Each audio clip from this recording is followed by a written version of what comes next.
Hey, if you're an Amazon.com shopper, you can help Southgate Media Group out by visiting southgatemediagroup.com. There you'll find a link to log into your Amazon account, and a % of your purchase will go to help support all the shows on Southgate Media Group. We also offer Patreon if you prefer that way, and any way you can help, we appreciate. Now, thank you, and enjoy the show. This is Dan. This is Jason J. Lewis, the voice of Superman on Justice League Action. This is Mark Wade, writer of Superman Birthright, and you're listening to the All Things Kryptonian podcast, including Superman and Supergirl. We discuss games, movies, cartoons, TV shows, and comics. Find us on Facebook, Instagram, YouTube, and Twitter. Today we're discussing Zack Snyder's Justice League, premiering on HBO Max. I just want to throw this out there. This will be a spoiler-filled episode, but I also want to throw out there that I do know that this film was rated R. I do think that they could have worked around the language and the violence a little bit. I also, as a respectable parent, screened the film, searched information to find out what content was in the film. With that said, my children did see it. My son has been a very huge advocate wanting to watch this since the first trailer dropped. And then, of course, my daughter did as well. The violence was quick enough in a lot of the scenes that they didn't notice, and that it was very video gamey at the same time, so that there wasn't anything too harsh for them. And as far as the language, I'm not a huge fan of, but they do have a very loose-tongued aunt whom they love, who is around a lot, whom they hear such words from. With that being said, I just wanted to put that out there before I get any kind of criticism for allowing my young children to see this,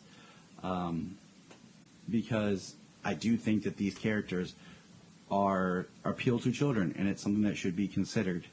I do understand artistic integrity, and I do understand a vision, and I get all that. And I just wanted to put that out there. So enjoy the discussion. And here with their quick thoughts are my two loving children who are excited to talk to you. Hey guys, it's me, Solomon Archer Patrick, and I want to talk about the Snyder Cut. Well, what I liked about the Snyder Cut, that at the end, when Joker comes, that was a really cool part, right guys? It is really awesome. I thought Supergirl was going to be on it, but no Supergirl, and we just don't have no Supergirl. I wanted the Supergirl to be on it, but we have no. I like the Steppenwolf. I like Spikes. Spikes are my favorite, guys. Superman's black suit was dope, guys. How do you love it? I think it's awesome when Darkseid stepped on Steppenwolf's head. Cool. My favorite character is Batman and Steppenwolf. I like Batman. I like Batman because he has a Nightcrawler. You think that was dope, guys? I think it's dope. And I like Steppenwolf because in the Snyder Cut movie, the theatrical cut, there's one favorite line, and I will talk about it. When Superman says, I don't want to die, and Cyborg and Superman explode the mother box, and he said, actually, I do want to die. That is my favorite lines in the theatrical cut. But we're talking about the Snyder Cut. So we're not talking about the theatrical cut or anything. That's it for me. But Selah is going to go right now. Hey, me, Selah Rose. Why did Darkseid do these powers in it, Daddy? I like the blood don't scare me in it, but when I step on his head, that's a cool part. Darkseid. Why? Because he's so cool in Flash. You like the Flash? Yeah, and Darkseid. Yeah, what'd you like about the Flash? Well, the Flash was left the part I like, but I like the Flash. Hello, I am the Superman of Blue, the man of tomorrow. My name is Tyler Patrick, and I am here with my co-host, the Superman of Red, the Man of Steel, Mr. James Cole. But wait, I also have the last son of Krypton, Bryan, And special guest, the maid of might, the woman of all my desire, the beauty, the wonderful Junia is here with us tonight. Say hello, everybody. Hello. Junia, ooh la la. I know, right? You're so sweet to me. We got all four of us, and we have comments that cut in from the children, because did we ever think this day would come? I mean, let's put this in perspective. We hoped for a very long, well, not shorter than we expected. Our daughter was just born when the theatrical cut was released of this. Yeah. And what's even crazier is, okay, so I wrote this the other day. October of 2014 is when Warner Brothers officially announced Ezra Miller was the Flash, Jason Momoa was Aquaman, and that Ray Fisher was Cyborg. The day after the Flash TV series debuted, and they released their whole slate of all the movies that never came to be. I remember that day. So that was a good day. So here we are in 2021, and we're finally seeing the movie that we were promised / led that we deserve coming. So think about that. I mean, James and I have talked before about how they announced BVS a month after Man of Steel, and Affleck was cast in August of 2013 to be Batman. So I mean, it's kind of like going to your favorite restaurant, ordering your favorite meal, and it comes out like a pile of hot garbage. So you send it back, and then you sit there and you wait a little bit. Like, is it going to come out good? Like, this is my favorite dish. Is it going to come out the way it's supposed to be? And then when you finally get it in front of you, and it's the way it should be, that's how I feel this day. I am happy. I just, you know what? One thing I'm going to say up front right now is I am not going to dwell on all the negativity from people and all the hate and just, I'm not even going to go down that road. I mean, we get spend hours arguing about the things that people say, but it's just nice to be in a place where I don't have to feel ashamed of Justice League. Like the movie that I was so anticipating and waiting for that, we watched and it was like this was not what we told it was coming. This was not what we were promised. I mean, especially for me. I mean, out of DCEU films, liking Justice League is the only one that you were like ashamed to like. Yeah, and I mean, you shouldn't feel that way. And the fact that I followed every trailer, every video clip, every piece of news that Snyder put out that was released, hearing him talk, and then seeing the movie like, what is this? And then afterwards, no one had ever heard of Vero until they're like, yeah, Zack Snyder left Twitter and is on Vero. All right, let's get on Vero. And then it was like, pictures. Well, they came out with that commercial that the Snyder Cut movement made Vero what it is now. Yeah, because Zach went over there, so people were like, oh, let's find out what this is. Well, that's just a little history of putting into place where this movie is and how important this is, and and I said this before. Do you guys know what movie I think helped make the Snyder Cut possible? Because it showed that movie studios were listening to fans. Sonic the Hedgehog. Sonic the Hedgehog. Because when Sonic's trailer first came out, immediately on Twitter it exploded with change his design. And the studio was like, okay. And they changed it, and Sonic was a hit. You say, what was uglier, Mustache Gate or Sonic? Mustache. Considering Henry is just a beautiful man regardless, kind of like you, James. We'd have to go with shucks. Sonic was the worst crime. Because he looked like that. He looked like when that kid turned into a monkey in Jumanji. He did. I never put that together. All right. So, one thing is, I was thinking about this.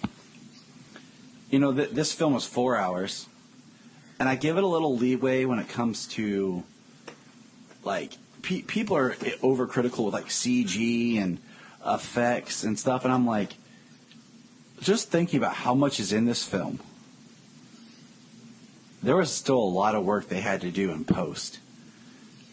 So, like, I'm, like, lenient on, maybe the CG could have been rendered a little bit more in this scene. There's a few things that maybe, they could have gone another pass or so on some CGI, but for the most part, and with that movie being, like, one of the most CGI-heavy movies, like, in existence, like, it looked phenomenal. And You're talking about all this alien, all these alien creatures and beings and things like that. And these huge epic action sequences that are full of, like, Themyscira, CGI horses. Mm-hmm. And that was a good thing, too, or else Junia would have just, like, turned it off, went in the room, and curled up in a ball and cried. Well, yeah, Steppenwolf, like, shot put a horse with an Amazon on it. Mm-hmm. That was pretty dope. I just have to point out, like, this film was basically put out for the fans. Like, how could we complain about it, honestly? Us fans? No. But do we have to put on our Battle Symphony armor and get ready to fight every person out there? Yes. Yeah. Because they're all overcritical of everything. Yeah. Because it's the same movie. It's the same exact movie. That's just like saying, that Black Panther is just the Lion King. Or that Avatar just dances with wolves. Or Pocahontas. It's the same movie. Yeah, but Dances with Wolves, did they mate with their hair? I can't remember. That's because the devil's in the details, Brian. If you don't look at the details of anything, then it's the same thing. Brian, they didn't mate with their tails, right? No, it was with their hair, with the. Yes, they didn't mate with those. That was a neurological link. Welcome to Always that had nothing to do with the sex they had, right? Oh yeah, you would know, right? Damn right. So I'm a little scared by that. I see what's going on. Yeah. Good. I got the desired effect. So what was your first thought when you saw the aspect ratio? Like when you hit play and you saw that little thing, that little purple bar come up and it said, the film was presented in the 4:3 aspect ratio to, stick with Zack's intended view? Did it, did you feel weird at all, like, going back to that type of, like, viewing? I was kind of like, okay. I prefer, like 16:9. But it showed to me that they were really taking his vision seriously and what he wanted. But it also gave me extreme hope for this to be in IMAX one day.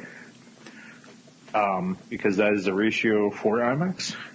So I was totally cool, and I was very surprised by it. And after seeing the trailers this long, if you just went in and seen it and it had the 4:3 ratio, you'd be like, what is this? But people were able to see it and kind of get used to it. So when it starts, I don't know, it wasn't jarring or anything. No. And now we can watch. I could see on a smaller television it could be. Yeah. But these days, not very many people have too small of a television. And now you can watch Batman v Superman thanks to yesterday's update on your digital file in the now 4:3 aspect ratio, which I might do because I'm kind of curious since I'm so used to seeing that in the 16:9, like how it's going to be different. So, But I told Bryan and Junia It looked great for the wide shots, big time. That I consider this film post-Crisis. That's how everything works in my brain. See, we got theatrical Justice League, and then Crisis happened, and now it is post-Crisis Justice League. Good thought.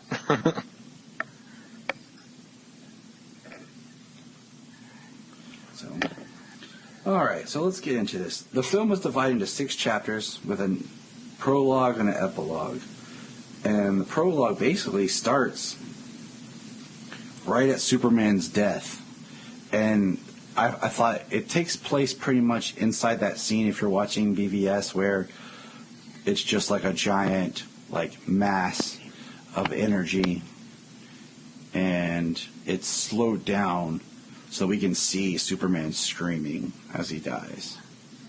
I thought that was so cool. So very well done. They opened on a grand scale in the slow motion, the panning around everything, the waves from his death throes flying out, and seeing it from a perspective of Bruce, Diana, and Lois outside of that, and then the way the voice opens up and hits Gotham City, Metropolis, then Atlantis, and then Themyscira. In the first few minutes, they cross the entire in some of the biggest civilizations on Earth in the DC universe.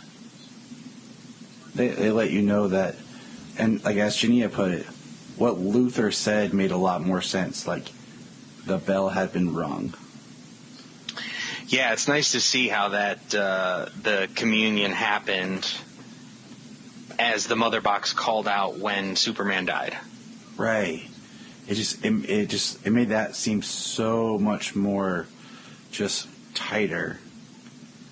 And what we got to see in BVS was the end of it. What we were seeing there was the very beginning. And I want everyone to think about this because we'll bring it up more. How long do you think Superman was dead for? Just think about that as we discuss, because I want to try to go in somewhat of an order, but it's also kind of hard because there's so much to talk about. I'd say roughly 90 days. Yeah, that's kind of where I'm starting to go to. It's 2 to 3 months maybe. But what I find fascinating as we go into this is scenes that are in the theatrical cut that clearly look, and you can tell Snyder, that weren't in this cut. And James and I were talking about it off mic and everything, was maybe those are scenes that were suggestions from Berg and Johns that Zack filmed and was like, you know what, I'm not gonna use those. So he was truly sticking to what he filmed in his mind for this cut. Yeah, I think he filmed, and you do anyways, you film a number of different takes on a scene. So he used takes. He had to have done takes that Berg and Johns were on set, babysitting him and trying to plug in theirs and studio suggestions, on trying to laugh it up and change the tone and things like that. So I'm sure he had to shoot their scenes, and then he shot them how he wanted to do them. Yeah. So, because absolutely, one thing watching this movie was weird is certain scenes in this movie I have lived with certain sounds behind it. So having watched the trailer so much and hearing the music in the trailer, and then even scenes that were music in the theatrical cut with a certain musical score behind it, then watching a scene for the third time with new music behind it or new sound behind it was weird. It just, to me, it just was kind of odd. Certain parts, I was like, yeah, there are some places where some lines are removed and it you can still hear them in the back of your head, in the back of your mind, when certain things happen. Say like the tunnel scene when it's flooding and Victor takes off flying. You know, they had the ADR flash. Did he just leave us or something? You know, once in a while you can just kind of, when you watch and you see him fly off, you're like right in the back of your head. It's like. Well, my favorite is Arthur landing on the Batmobile and going, yeah! Because if you watch the Snyder Cut, his mouth moves, but there's no yeah that comes out in the audio. Because I was like, wait a minute, where is this? And then I watched it again, like, oh, his mouth is moving, but he's not saying it. It kind of makes you realize how cheesy that moment really was initially. I mean, yeah, I mean, boom. It's just, that just stuck out always, like other parts was the dress like a bat. I dig it. Like, and then Batman does it may be temporary. Like, I feel like it's kind of. Go ahead. No, I was just going to say, I feel like those moments right there, like the yeah and the dress like the bag, I dig it, was like the studio being like, hey, Jason, we want a couple like funny lines right here. And they're like, just be yourself, and he's just like, dress like a bat. I dig it.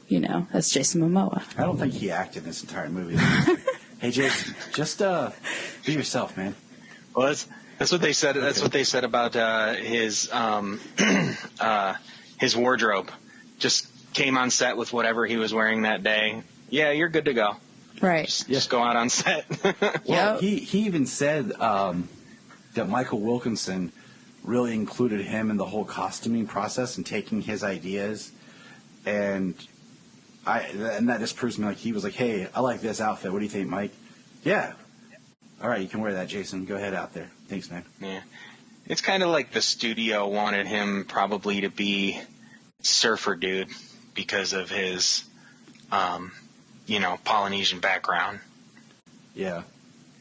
And he was like, nah, going for underwater biker. Underwater biker. Underwater. It's okay. like the Lobo meets Aquaman right there. I mean, yeah. Where can I sign up to be an underwater biker? So how's the bike work? Like, what does it run on? Like, is it like, do I have to like paddle in the ocean and it's like what the heck are those things called? You go out paddle the lake, boat? A paddle boat? Yeah, paddle boat. Yeah, the paddle boats. Yeah. How would that work underwater? So here's something I thought was interesting. Like, I have all these notes here. Yeah, ignore me, whatever. So Bryan and I watched Man of Steel and then BVS. And part of what they said was the Codex was supposed to play into how Superman was brought back to life. The Codex had no point in any of these movies. Really didn't Man of Steel part, but other than that, like, it didn't serve as any plot point for Justice League. I don't know. Was that something that Goyer had in mind? No, I mean, Snyder said it before, like, about the Codex being part of what would bring him back. So, I don't know.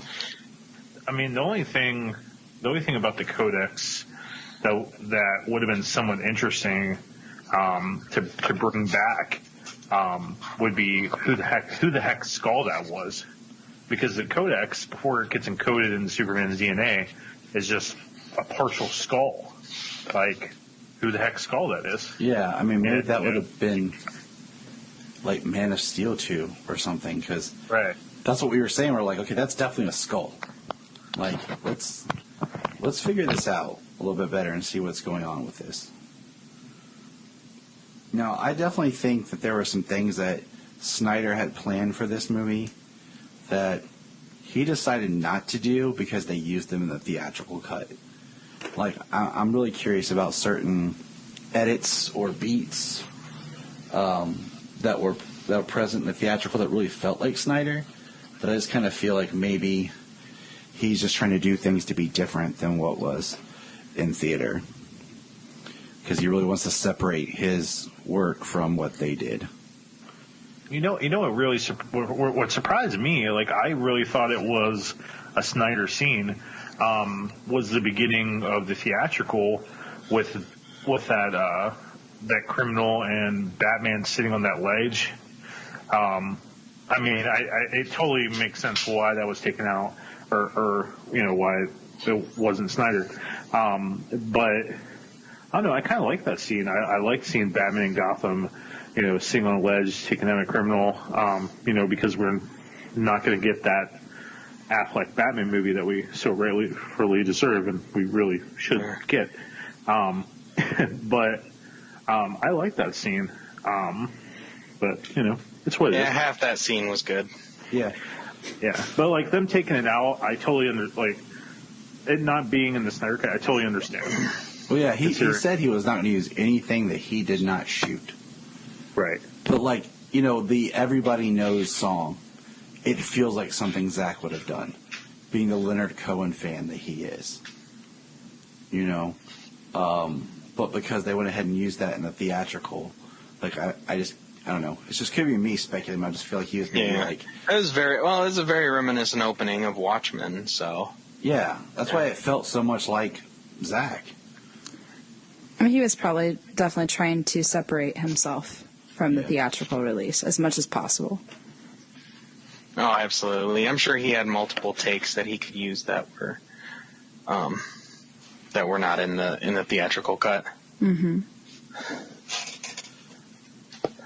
So when Junia and I watched it, Junia had a great so we watched probably the first scene in the movie that probably just makes you go, this is amazing, is the Wonder Woman scene.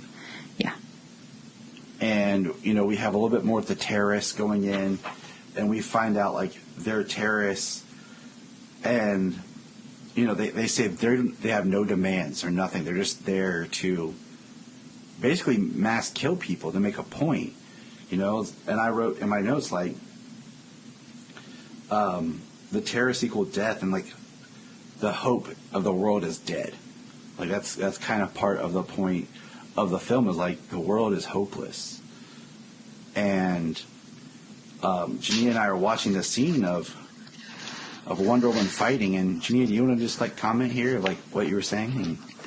I mean, I was basically saying that you could tell that it was Snyder because of the sheer fact that there were no butt shots of Wonder Woman, basically, and how from a female perspective, even a female empowerment perspective, it was really kind of a relief to see that. Because I think it's a real shame when we over-sexualize, these powerful female characters.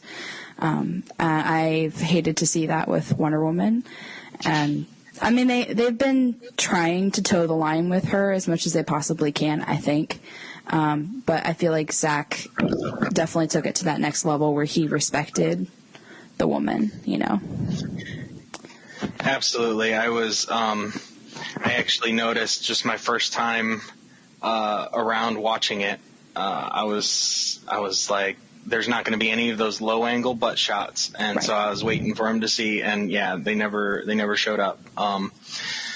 It's like you knew those were reshot, especially some of the scenes they were like Cyborg and Diana talking on the street. Yeah.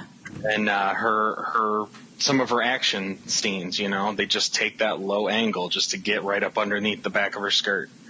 Yep. Yeah.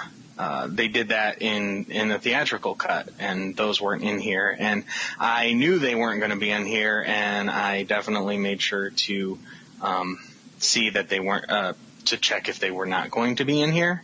And I was happy to see that they weren't. They did her. Zack Snyder does Wonder Woman very, very well. Her action, her the emotion, the way she cares about people. She was. I can't believe they cut out some of her blocking bullets with her bracers, except for the one scene. Right. because she did it 2 other times in that fight sequence, and it was in real time. You know, it wasn't the slowed down, the one that they left in the theatrical version. And she flew out of the building so high and threw that briefcase way up in the air. She was brutal. And the Wonder Woman that I know from the comics, if women and children and innocent people are about to be blown up by terrorists and then shot down because the plan didn't work, like, they're not walking out of there. Yep. If breathing by the time she's done. Absolutely. What I loved was she went from, like, in the blink of an eye, she did, like, her bracelet attack, took out the terrorists, and was fighting, and then just turns to the kids and looks at them like, are you okay? She gets down and talks to the one girl, you know, like, with just, she calls her princess. That was fantastic. It was amazing. She brought them comfort. And, like, you know, it's also putting back in perspective that Wonder Woman yet has not really come out of the shadows. You know, like, if we think about, you know, in BVS, like, she had been hiding, she came out to fight Doomsday, and she's starting, you know, back. But I don't really think she's, like, known, like, as Superman was. Right. So,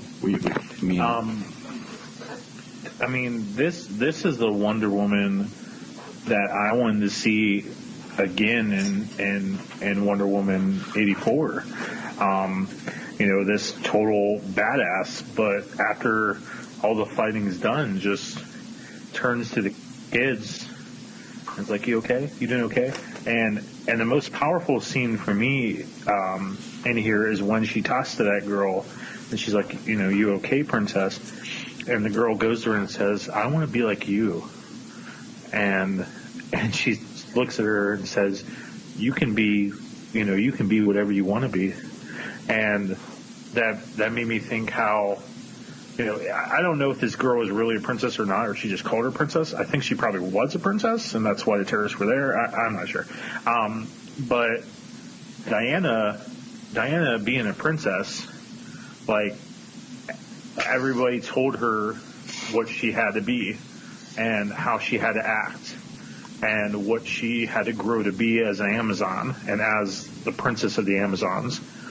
And for her to tell that girl that she can be whatever she wants to be is also like telling herself, you know what I mean? Mm-hmm. Like, and that's what I feel girls need, man. I mean, they, you know, like, we need badass women. We need role models for young girls and women in general. Like, why women need to be able to be badasses and not just like, I'm gonna beat you with kindness. Like, come on, like, let her be a badass. And Zack does her so well. And yeah. It really made me, as a female watching it made me emotional to see that scene. Seriously. Just in the thought process of, now I have a, you know, badass female character that not only can I look up to, but my daughter can look up to. You know, yeah, but who does our daughter choose to look up to? The Flash and, well, Darkseid. Darkseid. Yeah. I literally saw Selah sitting out back today, sitting there, like sitting weird. I was like, "What are you doing?" She's like, "I'm posing like Darkseid on the throne." Yep. And she took my dad's little ice scraper thing out of the truck and was spinning around, hitting the ground the way Darkseid did. I'm like, seriously, Selah? Like, that's the character she chooses. That's the character that you're like. She's like, yes. Yep. That's your daughter. Awesome. You know, I'm going to say this. I saw people arguing about, how come Wonder Woman has no problem with, like, killing Steppenwolf, but wouldn't kill Maxwell Lord? And I'm like, seriously? I'm like, because Max was redeemable. I'm like, right. Max is a human who she could talk to because she saw and believed in him that he could be redeemed and come good. Steppenwolf is a creature of chaos. And exactly. Steppenwolf has murdered billions of life forms for thousands of years and is already just murdering people blindly. He's serving basically the devil, you know? Yep. And I'm just like, people are ridiculous. You know, I think continuing on like with the Wonder Woman part here is when we get to the part where we have the history lesson, I looked at Junia, I said, I love that when she is reading this in the temple, she's afraid. Like, you can see the fear on her face. And if you think about how she fought Doomsday fearlessly, she had fear reading the story about Darkseid. Well, especially since the story discusses the anti-life equation. Oh, the anti-life equation. Yeah. Yeah, that was interesting, the anti-life equation. Carved into the planet, and like the mother boxes like revealed its existence, that it was there, and then like they could feel it on the ground under the earth. That's why they were running their fingers through it, and then they revealed it by just hitting the ground and all of the ground and the dirt and everything just exploding out of the way. So Bryan and I were talking about this real quick before we got on. Hey, buddy. Bryan said, did Darkseid know that it was there? And I said, no, I don't think he did. Because if he did, I figured he would have come back to this world. But Darkseid couldn't come back. Was afraid to come back because that's where he was defeated and almost died. And I said, I think Steppenwolf was keeping tabs basically on this world. Because if he could, you know, take over this world, he would prove to Darkseid he's worthy to come back.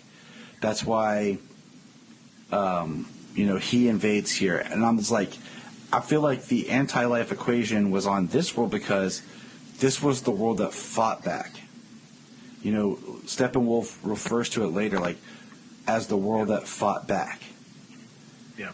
Now there was a lot of, like, there's been a lot of smack online, like, why didn't Darkseid come back? Like, in all these thousands of years, why didn't he come back? And I think, I don't know if James was in the conversation, but I know you and I talked about, Tyler, like, what is the final blow that gets Darkseid the heck off of Earth? It's Ares, his axe. Yes. And, like, it jacked him up. And, we were saying how Darkseid had to wait for the last of the old gods to die. He needed Ares to die. He needed Superman to die. And he needed the lanterns to go away.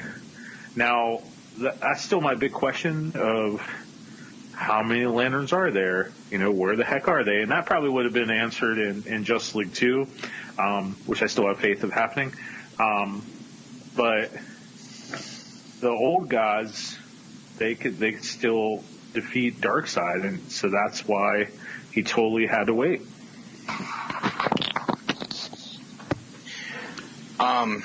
So, I mean, out of the hundreds of millions of systems and stars and planets out in the universe, and then across the multiverse, as they discussed as Steppenwolf brought up in this movie. Thank you. Which was exciting. I believe that their defeat on Earth and the loss of the mother boxes, Earth got lost in the billions of planets out there. They were fleeing for their lives because their leader Uxas basically was nearly killed, and they're fleeing for their lives, and they lost the mother boxes. They lost their largest source of their technology. I mean, it called to the stars to signal them to Earth. So, like, it's like their GPS. without the mother box, Earth got lost in the stars, and they have no idea what planet the anti-life equation was on.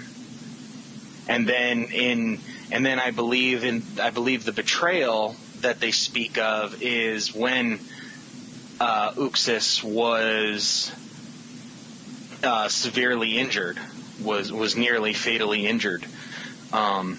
There were probably, on Apocalypse being the type of world it is, everybody started clamoring for the throne. Ooh, good thinking. Somebody was trying to, different people were trying to take the throne. I believe Steppenwolf was one of them, and when Darkseid reigned supreme once again, Steppenwolf killed everybody else who tried to take the throne to gain favor back. But he's been banished and conquering worlds in Darkseid's name. And he comes across Earth and the mother boxes and finally reveals the anti-life equation again. Now, Junia, I know we've talked about this before, but I want to just bring this up because I don't know if you remember. The part that was exciting about when Steppenwolf admits the multiverse is Darkseid and Apocalypse exist outside the multiverse. So there might be, 52 Earths that all have a Superman, but there's only one Darkseid. So there's never like, oh, the dark side of Earth, blah, blah, blah, blah, blah, blah. There's only one. So just the idea that they acknowledge the multiverse, that's the first time the multiverse has been acknowledged, other than when Barry met Barry in Crisis. It was just kind of exciting because it just even means even more like how powerful like this Earth is and what that means to stopping Darkseid. Yeah. Can I ask a question? Because I can't remember this, guys, in the film. Did they ever explain what the anti-life equation was? No. I didn't think so. Basically, the anti-life equation is like the idea of destroying free will. I'm just saying, like, as somebody who's viewing it who might not understand what the anti-life equation is. I kind of wish they had said something, because like Darkseid gives that little speech about, I will rule with anti-life and with all will bow to me, and I mean, it becomes a big focal point, for Steppenwolf, and that's the whole reason why Darkseid really wants to come to Earth anyway. So it's one of those things I wish would have been addressed a little bit more. If I have anything to complain about, no. I think the only addressing to the anti-life equation and how bad it is in the history lesson. I think. Yeah. Because they talk about the unity. But they don't talk about the anti-life equation. But, like, it's the way it's worded, because it talks about, like, there wasn't that scene of the parademon of, like, a man getting turned into a parademon. They just say that the worlds that the Unity take over are void of life and become his servants, becomes parademons. So I think it kind of gets a little mucky in there, about exactly where the anti-life equation comes from. If, like what James was saying, was that the only set of mother boxes they had that they lost? Right. Because, the anti-life equation is basically supposed to be like the way to destroy free will and complete control over basically mind, body, soul of all living things. So I watched mostly the Steppenwolf kind of scene today when I got home, and the Darkseid talk, and basically Junia's right. Like, they don't hit on the equation completely. Mostly what they say is that it will remove free will, and it will allow Darkseid to fully take over Earth as he planned all those years ago, and like nothing could stop him. Like it would eliminate free will, and it would make everybody bow to him. That's kind of like what they really get at. Well, and that idea, that's where Zack and them drew the inspiration for that's Final Crisis, when Darkseid has the Earth and he has the anti-life equation. So we're kind of moving around. I think maybe we can talk characters a little bit better than trying to go beat by beat. I really like the way Steppenwolf's voice sounded in this much more. I like the way you talk. It was. I like that he looked bigger, and if there's anything negative I have to say about like this version of Steppenwolf, I kind of wish that maybe he had a little bit more color instead of being just like solid silver.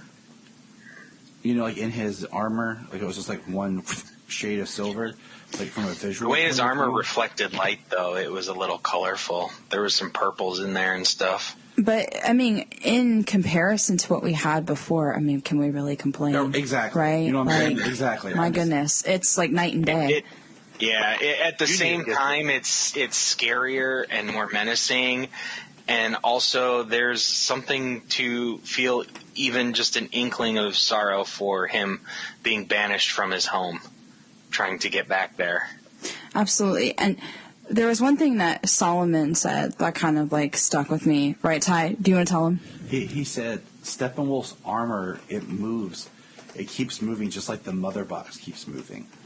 I thought that was so cool for a 6-year-old to notice. I'm like, that's sweet. Yeah.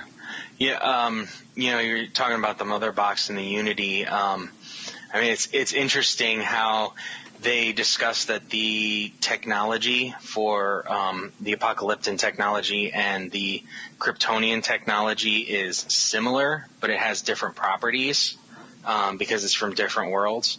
And how Kryptonians, they had the world engine, require these 2 ships, and they terraform planets over time.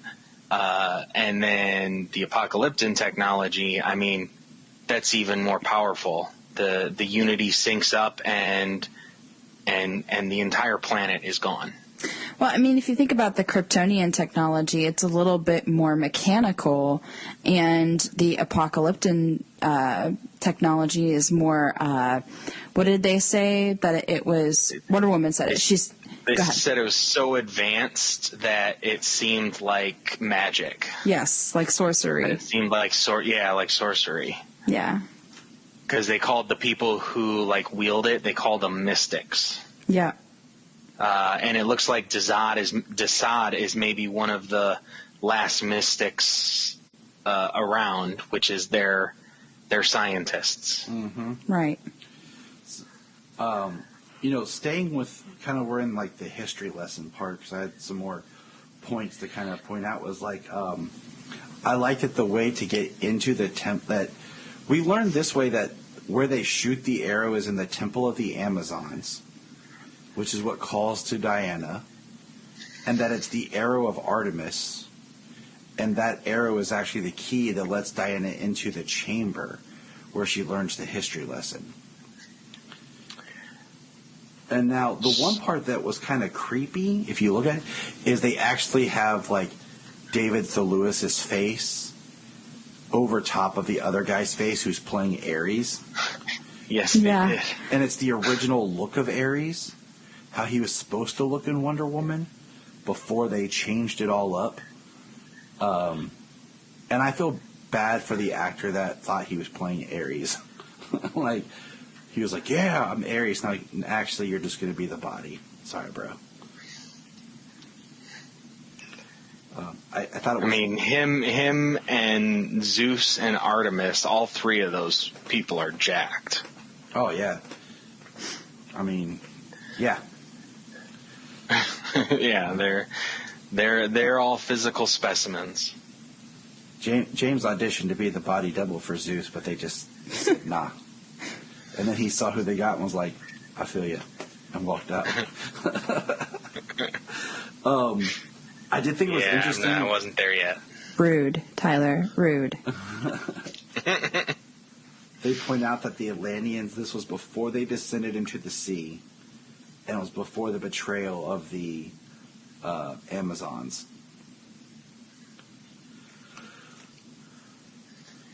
So it's kind of... That was really cool how they wrote that in there, the betrayal and enslavement of the Amazons, because that's why they escaped man's world and live on Themyscira. Mm-hmm.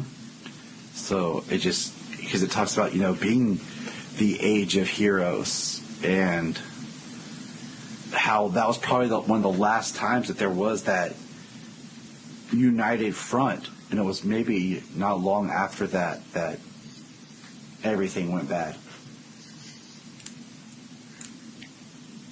Did you see Darkseid's voice, Ray Porter? Did you see his cameo? Yes. In the history lesson? Yep, he is one of the guys encasing the mother box. Yeah, one of the human men smashing the sand away after encasing the mother box. Every time I say, like, the men, like the world of man, I just think of, like, the Lord of the Rings. It is in men we must place our faith in. Yeah, world of men. It's just humans. So, let's see here. We have so much to talk about. We're not going to be able to cover everything. No, we're not. Like, I just... The amount of depth that detail that's in this is ridiculous. I mean, I have like 7 pages of notes. I mean, it's an epic movie. This is going to have to be a 2-part talk. It probably is.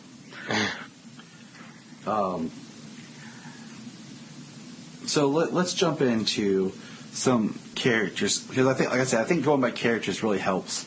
Yeah. Let's talk about Barry. Or Wally. As you know, we all understand that the problem with the Flash is it seems like every time they do a live action Flash, they want to make it an amalgam. They'll say it's Barry, but they want to bring in Wally-isms. And because Wally is the superior Flash, so, you know. Because everybody likes the humor that Wally brings and the more youthful energy, which I appreciate, like, for looking at the Justice League as a whole, like having Batman being the older, mature one, even though Wonder Woman technically is the oldest. And Barry's the young up-and-comer. That energy is really important to the dynamic of the team. So they just take that and run with it.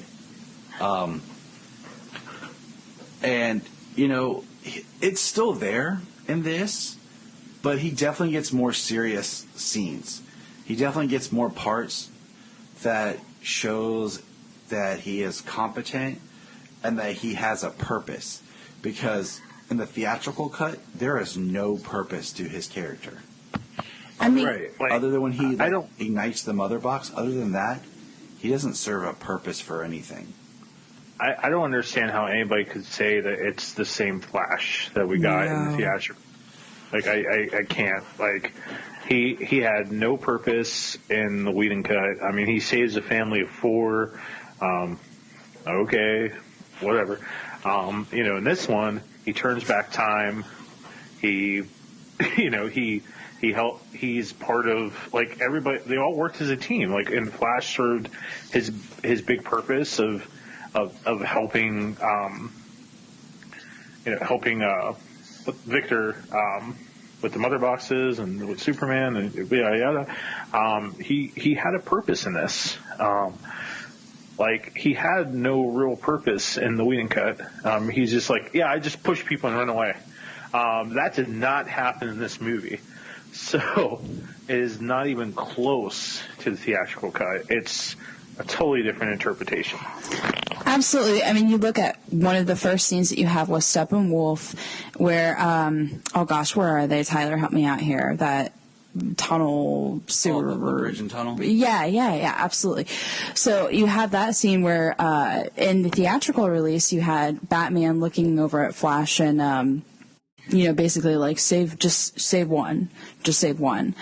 And he goes in and he runs in, saves one, and then he goes back for more after that. And it's kind of like this, I don't know, I felt like it did such a major disservice to the character because we see before that he has had moments, even in the theatrical release, they showed like little, snippets of where he had saved people before, he had done different things, but we don't give him credit for that. We still treat him like he doesn't know what the heck he's doing at all.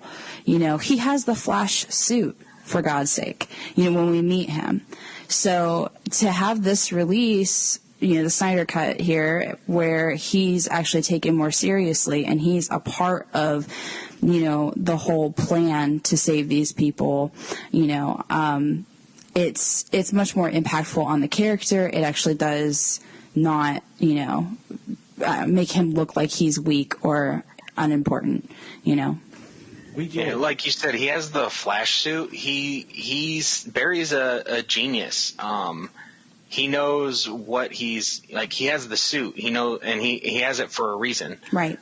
He knows what his powers can do. And I like in this that he has had experience and he's like tested some of his abilities. He knows that at that speed, like, he can tear through anything. He touched the glass and it was like water. It rippled and shattered. I mean, he put his the way hand the out. street and the shoes ripped up under his feet. Yeah. He put his hand out. The way whole he was purpose so to break the glass, so it would be less impactful. The way he broke it by doing his finger first.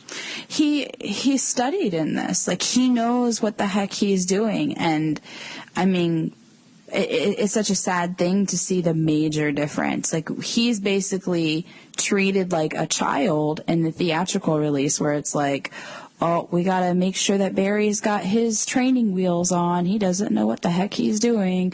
And in this, it's like he's a hero. He is a hero. Yeah, the way the scene where he stops all the bricks from falling on everybody who just made it out of the tunnel. Yep. He rescues all those people. He goes back in and he tips the sword back up to Diana. I was kind of surprised that he still tripped, but it didn't. In the theatrical version, it's like he tripped because he's a bumbling idiot. Right. In this one, he seemed like he was somewhat amazed at what he did, and he was smiling, looking at Wonder Woman. He had his eye off of what he was doing, and that's why he tripped. Exactly. I think that there was a moment of like awe for him, where he's like, oh my gosh, I'm a part of something. I'm doing something with other people here, and I'm in awe of this person who's also kicking butt, Yeah. Yeah. Which he's in awe of Wonder Woman. He was in that scene, like, he was smiling at Wonder Woman. Like, I think he was literally just like in awe of seeing her and seeing her in action and how beautiful she is. Because at the cemetery, he's like, Wonder Woman, which is, by the way, is the first time that's ever mentioned. And he says, do you think she'd go for a younger man? She's 5,000 years old, Barry. Every man's a younger man. Yeah. Which is a great line. I love that line. That's so funny. That was a good line. Did anyone and catch...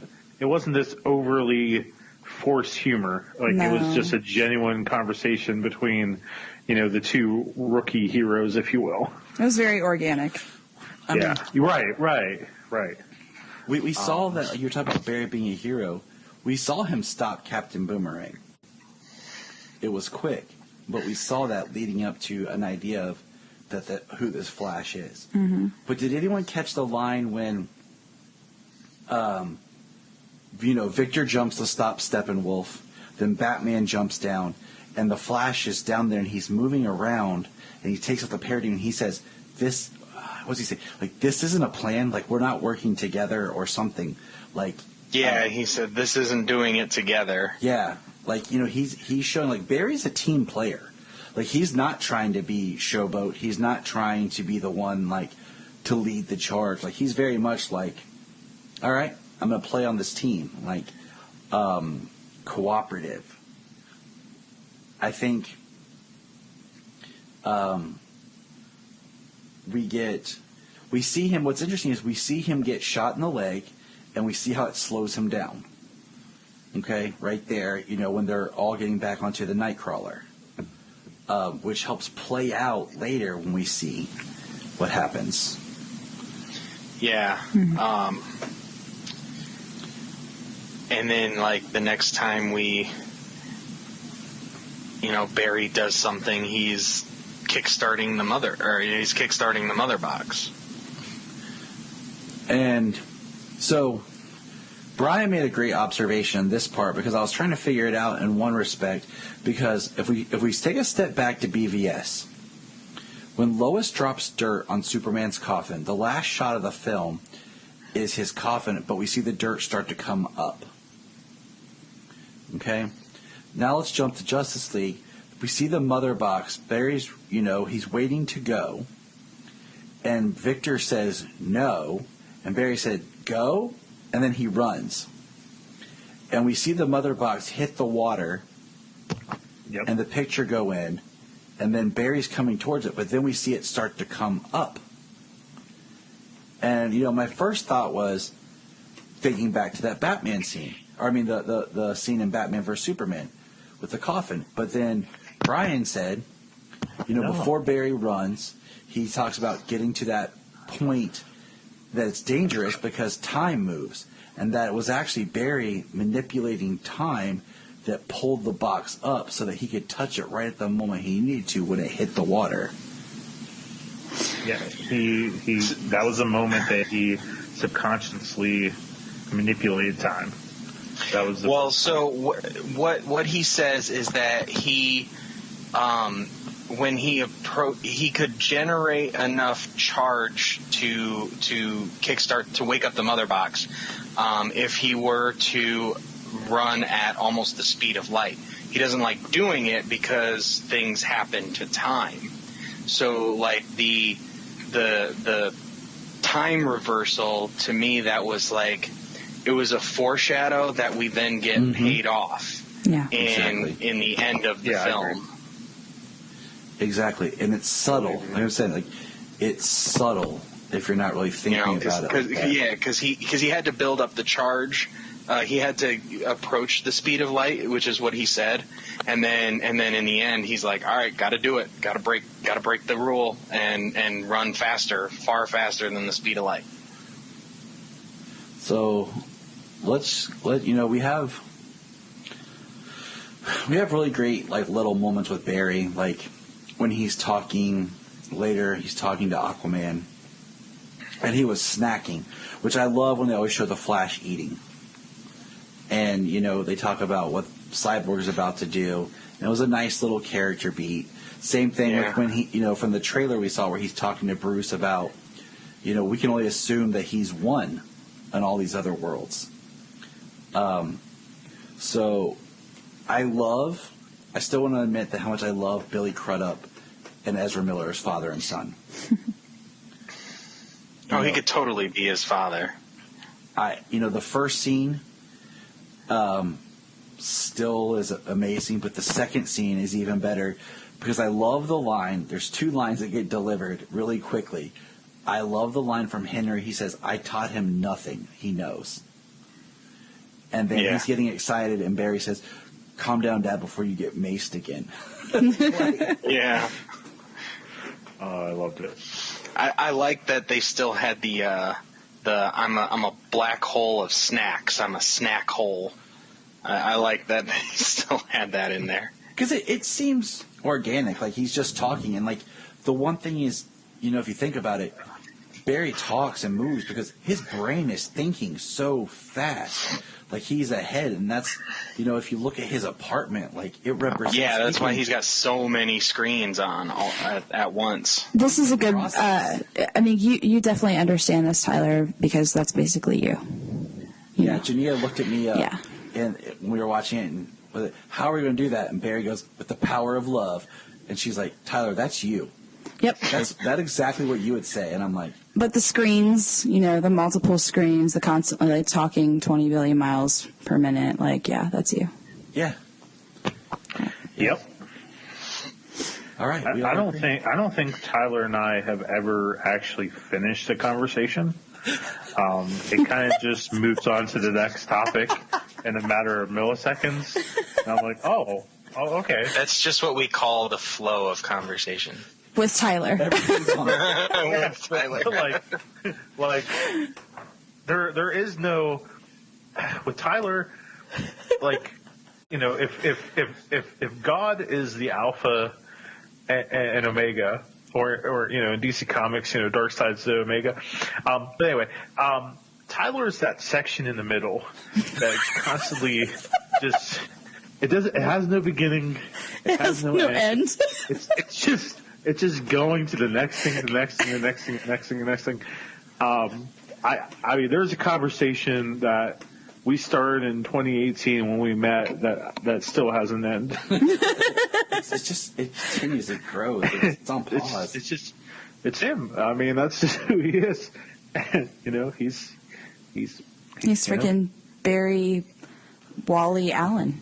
I mean, I'll take it. Yeah. It's cool. Anyway. Back to our show, guys. So all that to get to, the biggest, most powerful moment for the character in the film is one that can't be undersold about the importance of this character. Like, we joked earlier, like, my favorite meme right now says, in the studio version of Justice League, he saves a family of 4. In this, he saves the entire world. Because we saves see the universe. He's running and he's waiting for Victor to call him in, and he gets shot in the leg, or gets shot in the side by a parademon. And you think he gets hit, and he falls in, he's like, I got the wind knocked out of me. He's like freaking out, and then you look down and see this huge wound. And then he's like, I just need a minute, and he starts like, heal, and he's focusing, and you see him heal himself. But then you cut back, and Victor's like, it's too late. And like there's a lot of like edits in there, and you see like the explosion of the mother boxes from the Unity, and Barry just like stops, puts his hand up, and like basically enters the Speed Force. And like you said, he says, gotta break that rule. And he just starts running.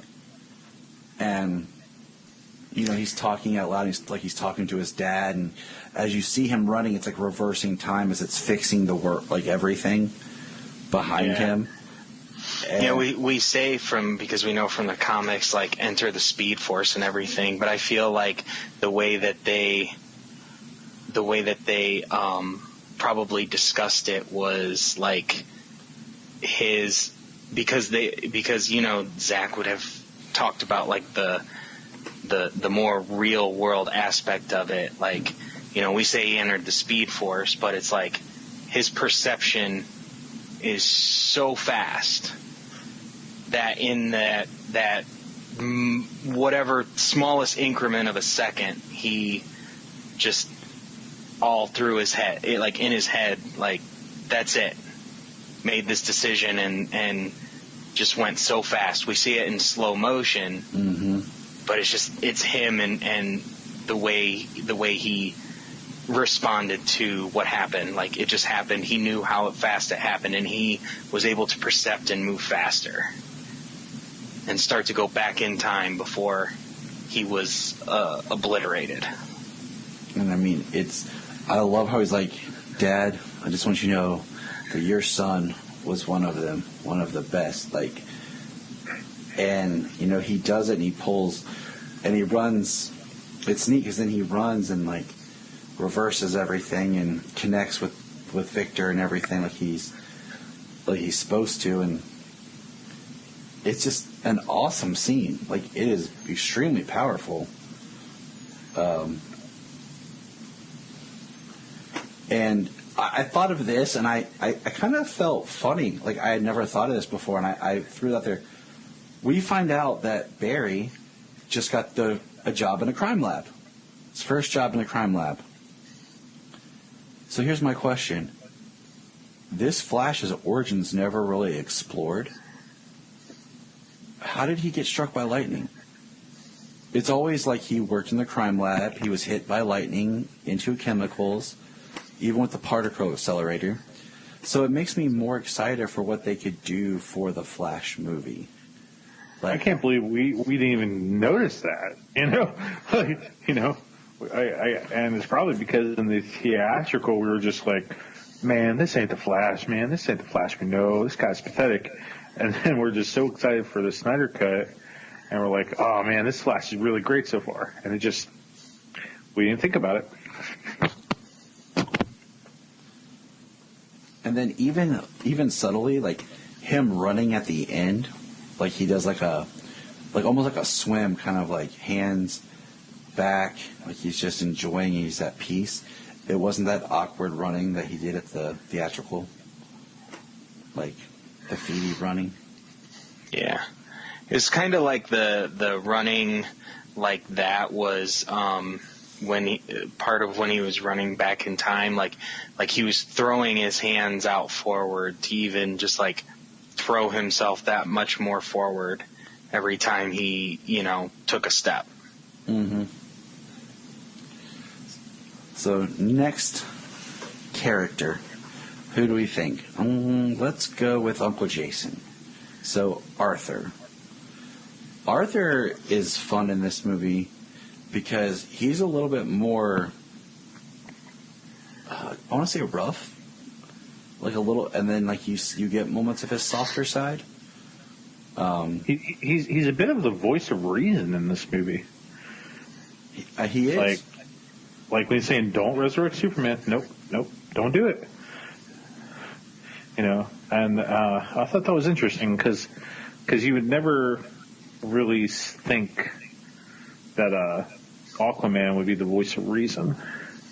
No, you don't think that Jason Momoa would be the voice of reason. Aquaman, I don't think you're very well could be the voice of reason. So it's nice to kind of see that as something new for Jason Momoa. For whatever reason, like this, more so than the theatrical version, it kind of reminded me of like Thrones of Atlantis style Aquaman.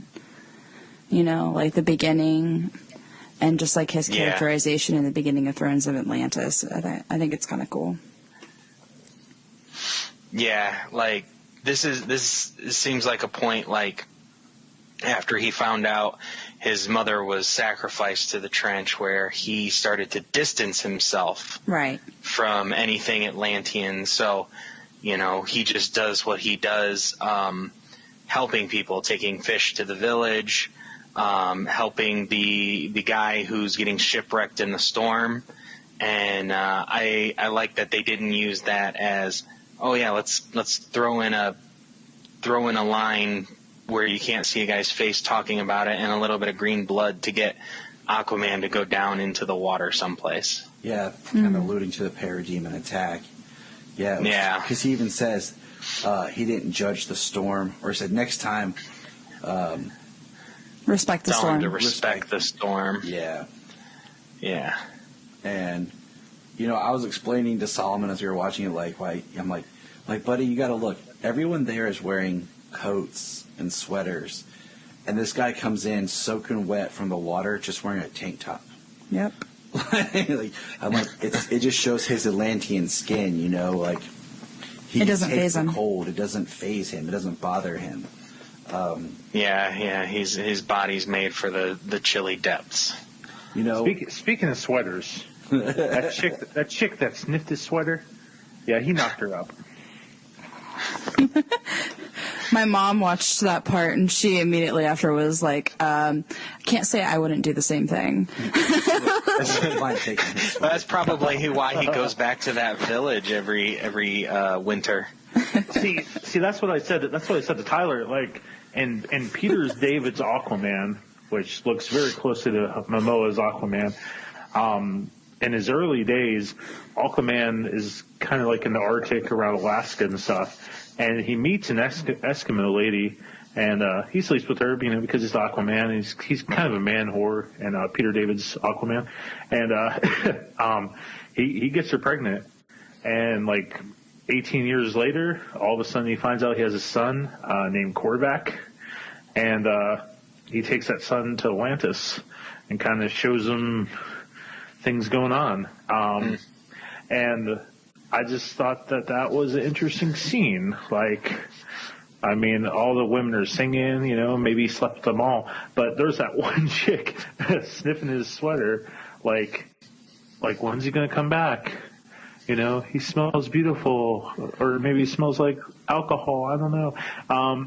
But it seemed like there was an emotional attachment there. And I'm going to go with that she's pregnant.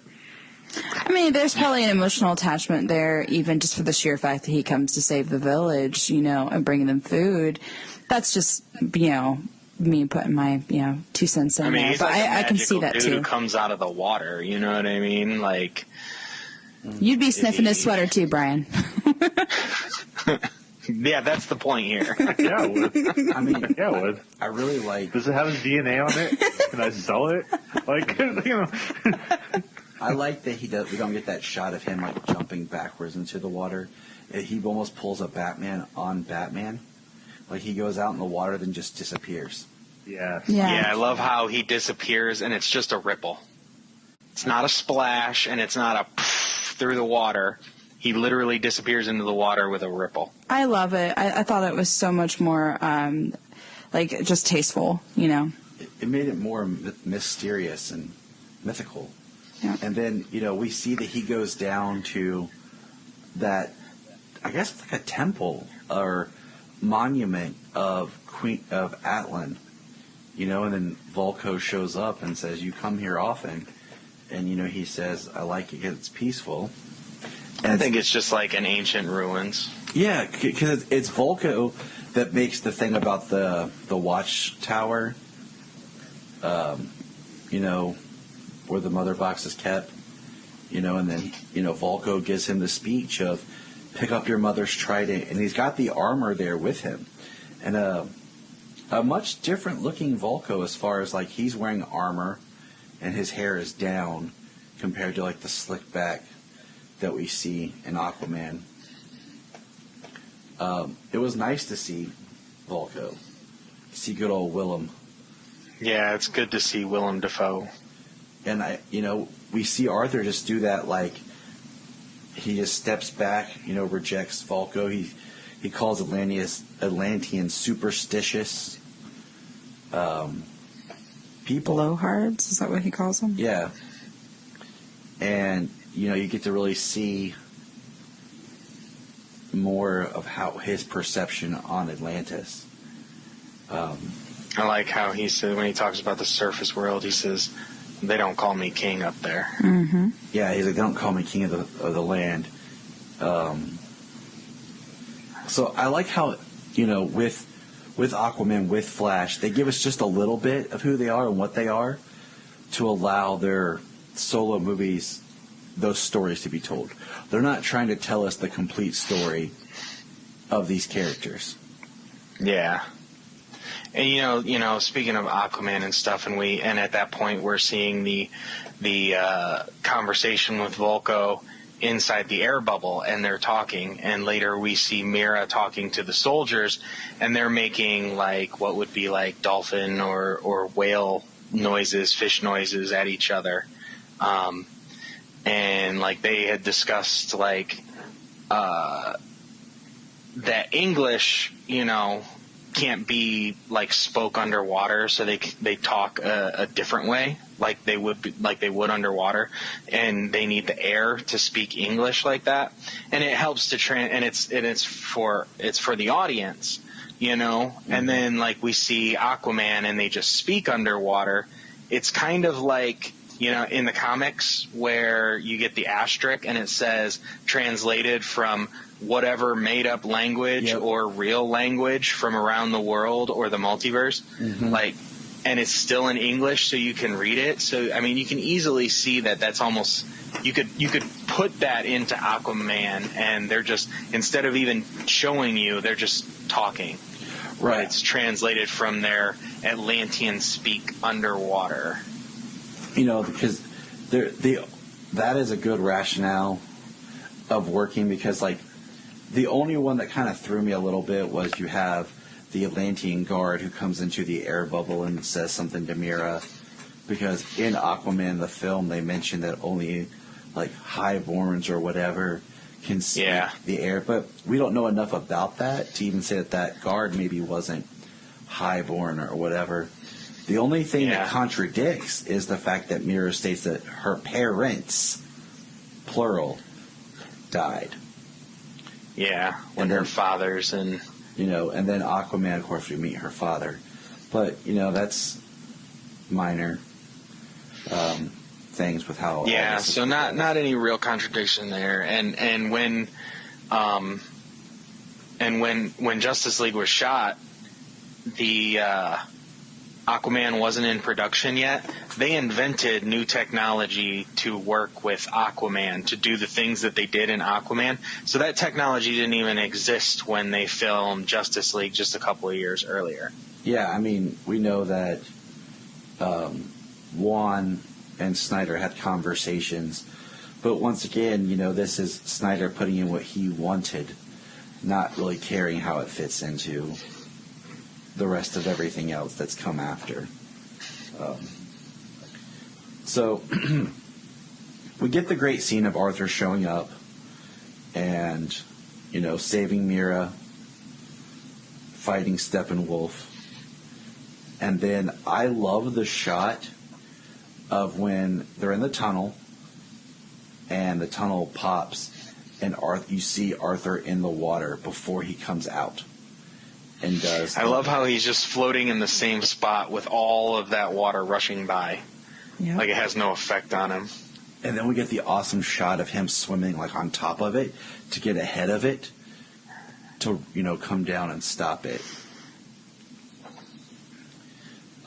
I like how Arthur, everyone's just better in this. I mean, I know we could go on forever talking about how much better it is, but we get the scene of him fighting. Later Steppenwolf. He actually fights with him. We have the awesome scene where Superman punches Steppenwolf. Arthur hits Steppenwolf because we see his trident, even though it's a quindent, do more.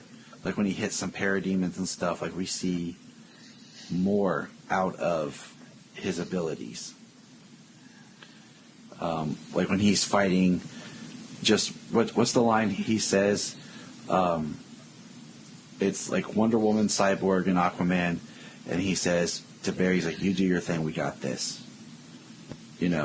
And you just feel them working together, and you have that great scene of Arthur walking in with Cyborg, and they're like round two, and they're getting, Steppenwolf's attention. Yeah, and he calls Steppenwolf. He's, "Remember me?" Remember him from the fight in Atlantis at the Mother Box, which was really sweet when Mira was pulling the water and then the blood out of Steppenwolf. Oh, that was so cool. Yeah. Junia got excited about that part. She's like, "Oh, look what she's doing." And let's just take a pause here and talk about Mira for a second. A little bit more of a different interpretation. I don't feel like she was sexualized as much. She was a little bit more hard, but how about that accent? What do you guys think? Talk amongst yourselves. Oh, I don't listen to women when they talk. Oh, you're funny. I didn't notice.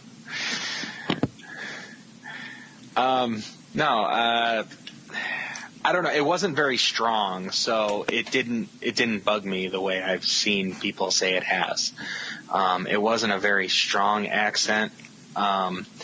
It was more just kind of like he tried to have her act a little more regal.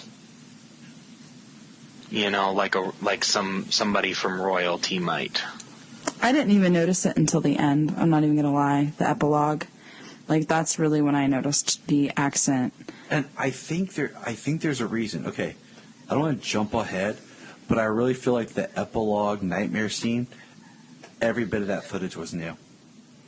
The only ones that I kind of wasn't sure was the Mira, Cyborg, and Flash. But I really think it was all. I think all of it was completely new. And I think that could be why it really. Well, most of those people too, they never shot together because when they filmed that, it was still in the height of the pandemic. So nobody actually shot together. All those shots are everybody like being directed by Zack to act like everybody else is around them. The only ones I saw really together was Ben as Batman and Joe Manganiello. Did you guys watch the 30-minute little documentary that's now available? Oh, it's now available. Last time I looked, it wasn't. It's on your digital copy, and I think it's only through Apple though, maybe, of BVS.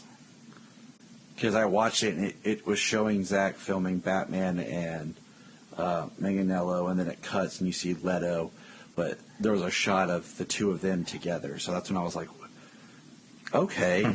And then we learned that the Superman part in the Nightmare is actually repurposed footage from BVS.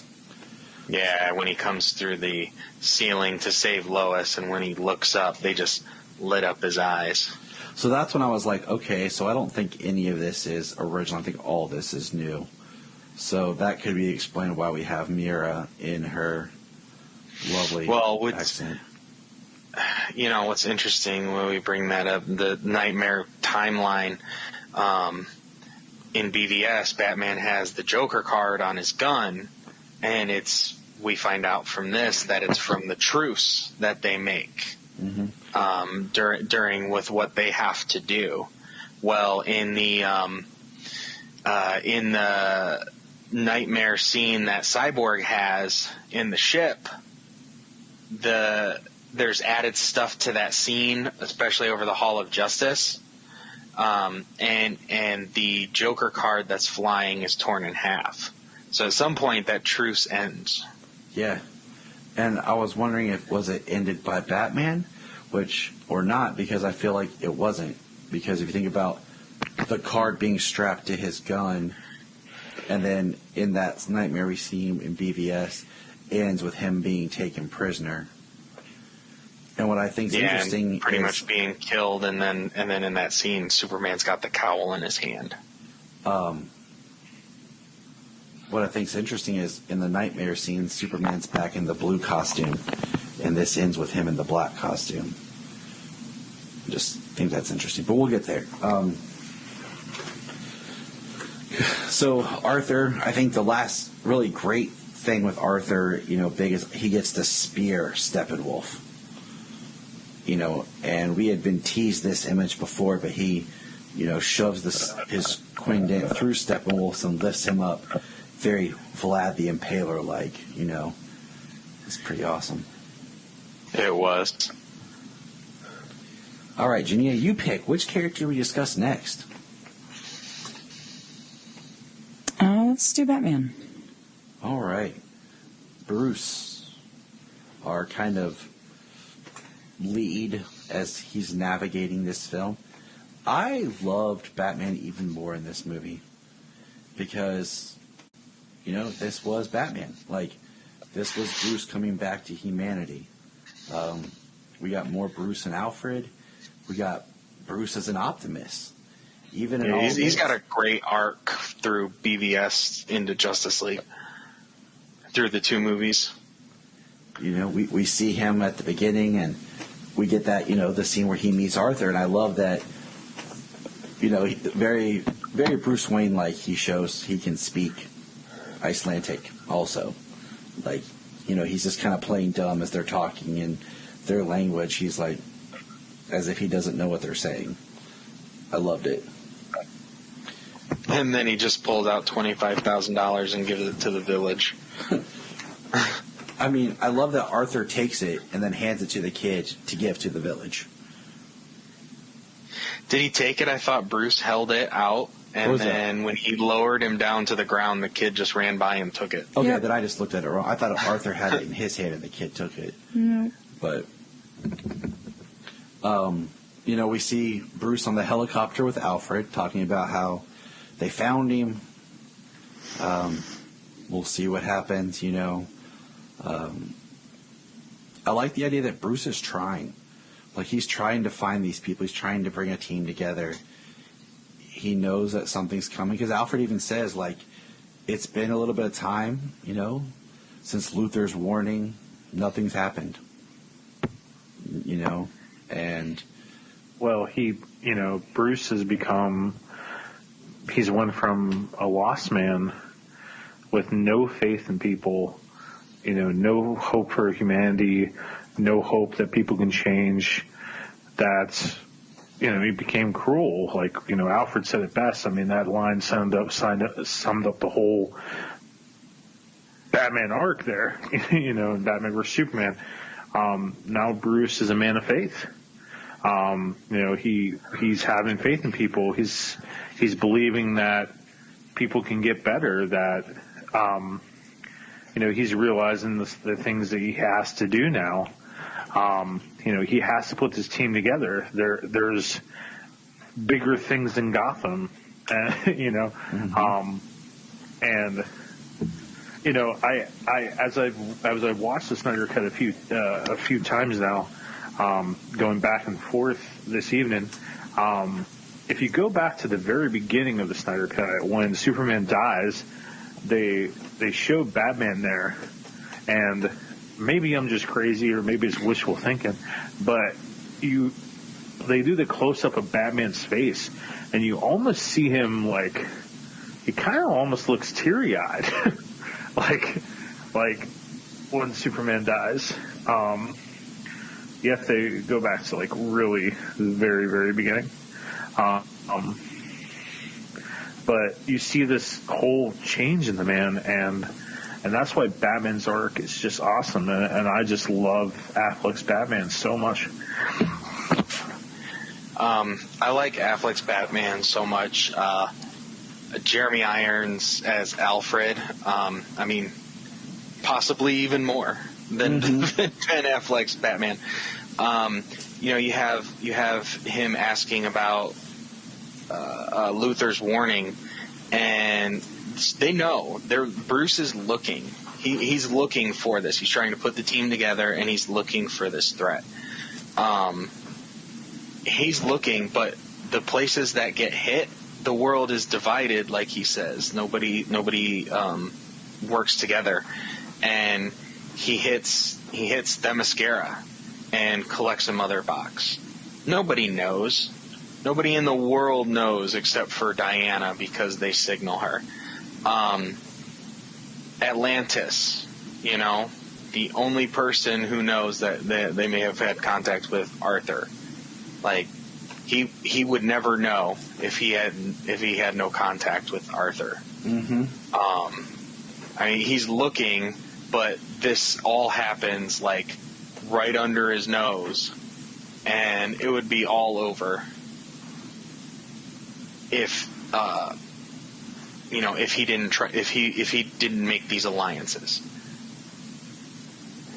Like he's the driving force, and even just through him, and through all the characters, him and Barry, and Diana, like, even though we only get Superman in the last hour and 45 minutes of the movie, he's felt throughout the entire film. I mean, Barry has the great line about, Barry's the one that says about, oh man, I'm missing Superman right now. And then he even makes the line about Superman was his hero when they're digging up Clark's body. And yeah, Batman has a really good arc. And by the end of this, he doesn't even seem fazed when a green Martian is speaking to him. So let's talk about that scene real quick here, since you brought it up.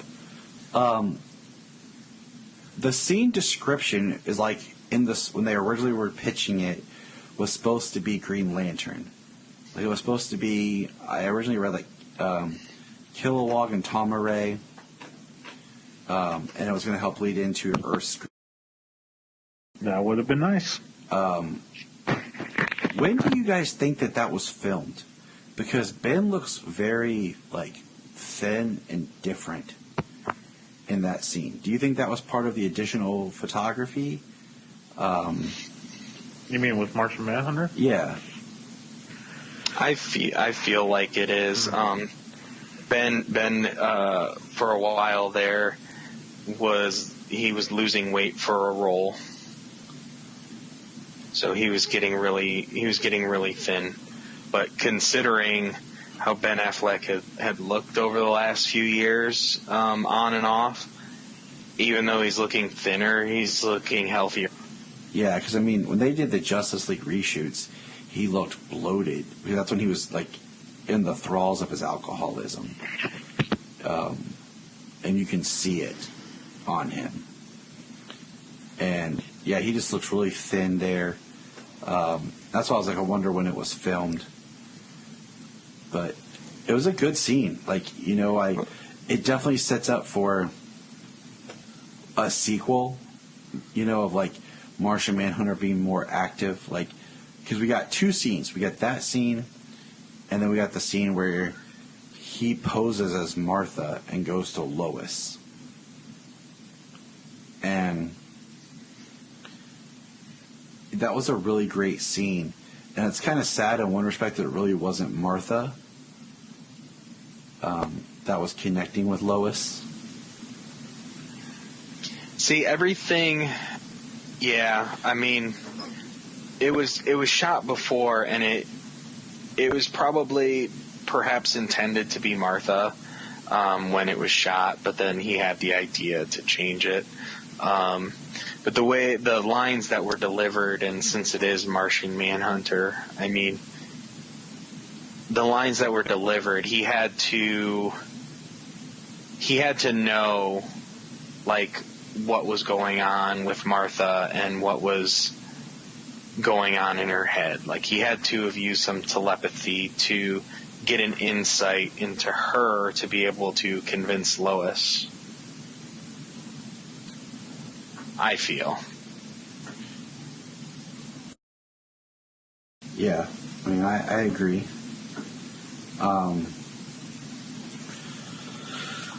So let's talk about Martha and Lois real quick. They're not in the film that much. We got the scene of, you know, Martha at the gravestone and driving off, and then we don't see her again until, you know, Clark shows up, and it's a much...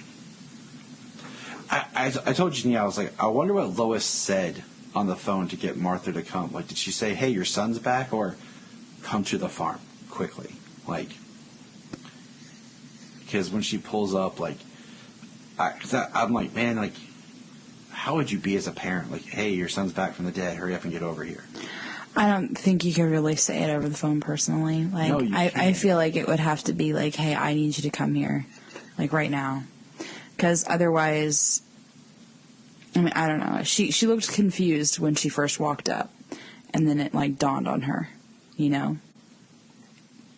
Well, it probably made news pretty quick that something happened again at Memorial Park.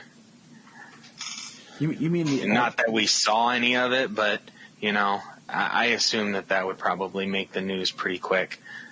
Martha would have at least an idea when she heard something from Lois. She's like, oh, I'm on my way.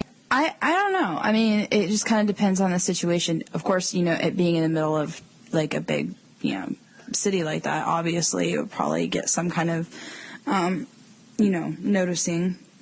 But at the same time, you think about the government and it being, you know, one of those situations they might not want to have out there, you know, for the public to see. I don't know. Just thinking. I want to throw out there that Superman only fights in that park. I mean, that's where he fought Zod. That's where it started, you know, his battle against Zod. And that's where he fought Doomsday. That's where it started. And then that's where it started when he fought the Justice League. So just don't meet Superman in the park. That's where he likes to fight. But, I mean, I love how he, like... the scene where he's holding Lois and his mom, like... And then, like, his next line is basically like, I have to find out why they brought me back. Like, is strong. Lois in this is much better because, you know, they trash the character in the theatrical cut. I like that we get the scene of her bringing coffee. We see her in the coffee shop. And we find out that's, like, her daily routine in the morning. So it really sets up why she's near the park when Clark returns. I like that we see her with Superman's cape. We see her holding it. Junia said to me, like, if that was her, that would be her blanket. She would be wrapped up in it. And then, of course... well, you saw the big old hole in it. I think it's the whole suit, and it's just got the big old hole in it. Yeah. I wonder if it was the whole suit, but we definitely saw the red, so I was like, oh, the cape. And then we get Bryan's part that he's excited for, is we see Lois with a pregnancy test. And I guess, that's part of where I started thinking about this whole timeline thing. She has a pregnancy test. She's supposed to be pregnant. It's Clark's. And then I'm like, well... From the bathtub scene. Yeah. I mean, it makes the most sense, right? Yep. So he couldn't have been dead but a couple of months for her to not At most, yeah. For her not to be showing. And the fact that when he's buried, it's like fall in Kansas, and then it still feels like fall when they're back in Kansas at the end, when they're moving back into the house. And that scene, I love it. I Bought the Bank is still in there. So that really kind of helped me think, okay, timeline-wise, how long was Superman gone? And that's where I'm kind of like, Bryan and I were like, maybe 90 days, 3 months, 4 months maybe. Playing with the weather and the pregnancy as a timeline. Thoughts you're thinking, Junia? You're over there in deep thoughts. I mean, I don't know. For her to take a pregnancy test, it would probably have to at least be 4 weeks after. I would say, most likely for her to feel like she needed to. But I don't know if I would say as much as 4 months, personally. There would be some more obvious changes for her. Oh yeah, she'd be well along. Yeah. So. I mean, gosh, think about me at 4 months pregnant. I mean, right, Ty? I just want to throw this out there because it's just happened. And yes, something about you pregnant at 4 months. That's why I'm like, oh yeah. Playing with the timeline. I mean. See, now you got Tyler daydreaming. I know, right? So I sent this tweet out. Okay, I said, hey, at Ray Porter, it's crazy how much my 4-year-old daughter loves your dark side. She was sitting on the porch in the throne pose. Then she took an ice scraper and it was her weapon and she struck the ground. She wants to be called Dark Side. You definitely made her an impression. He just responded and said, oh no, send her my regards. That's awesome. So Darkseid just acknowledged my daughter's existence. Send her my regards.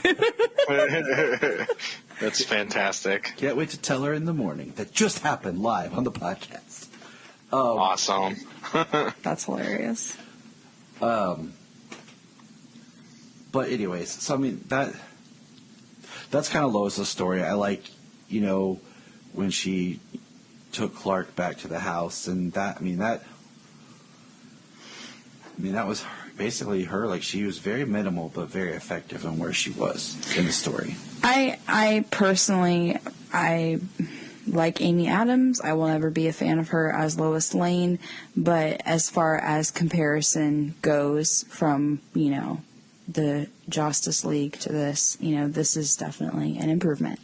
She's no Kate Bosworth bad, but... She's not that much better.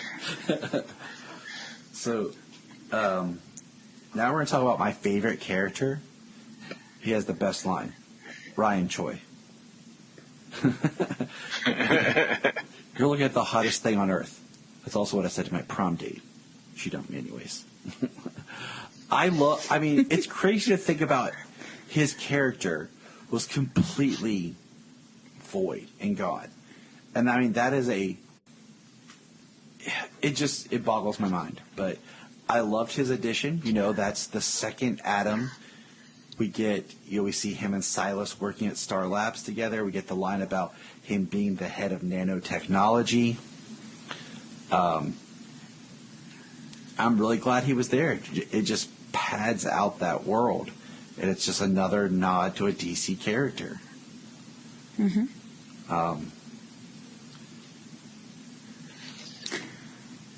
Yeah, that's cool. I'm sorry, I'm getting kind of excited to talk about, Silas and everything. That's where I was going. I just wanted to throw in the right. I know. Silas, Cyborg, and... Yep. First of all, Joe Morton. I mean, inspired casting. We said that from the beginning. The man who's known mostly as creating Skynet, is the father of Cyborg. But this, oh my gosh, just from their dynamic is so good together. Silas was definitely a more well-rounded character. He had an arc. I mean, from the point of when he gives Victor the tape recorder, and it starts off where he says, if you can't stand to look at me, maybe you can hear me. And the first part is, he says all these things, and he says, I'm speaking to you as a scientist. Now let me speak to you as a father. And, Victor crushes it. And we get to see scenes of Silas, like the scene where he's in the hospital, when it cuts and it says, they tell him that his wife died. And then your son's dying. And Victor will too. And he's standing over him crying like, I'm not going to let you die. I will not let you die. You connect with the character so much more in that moment.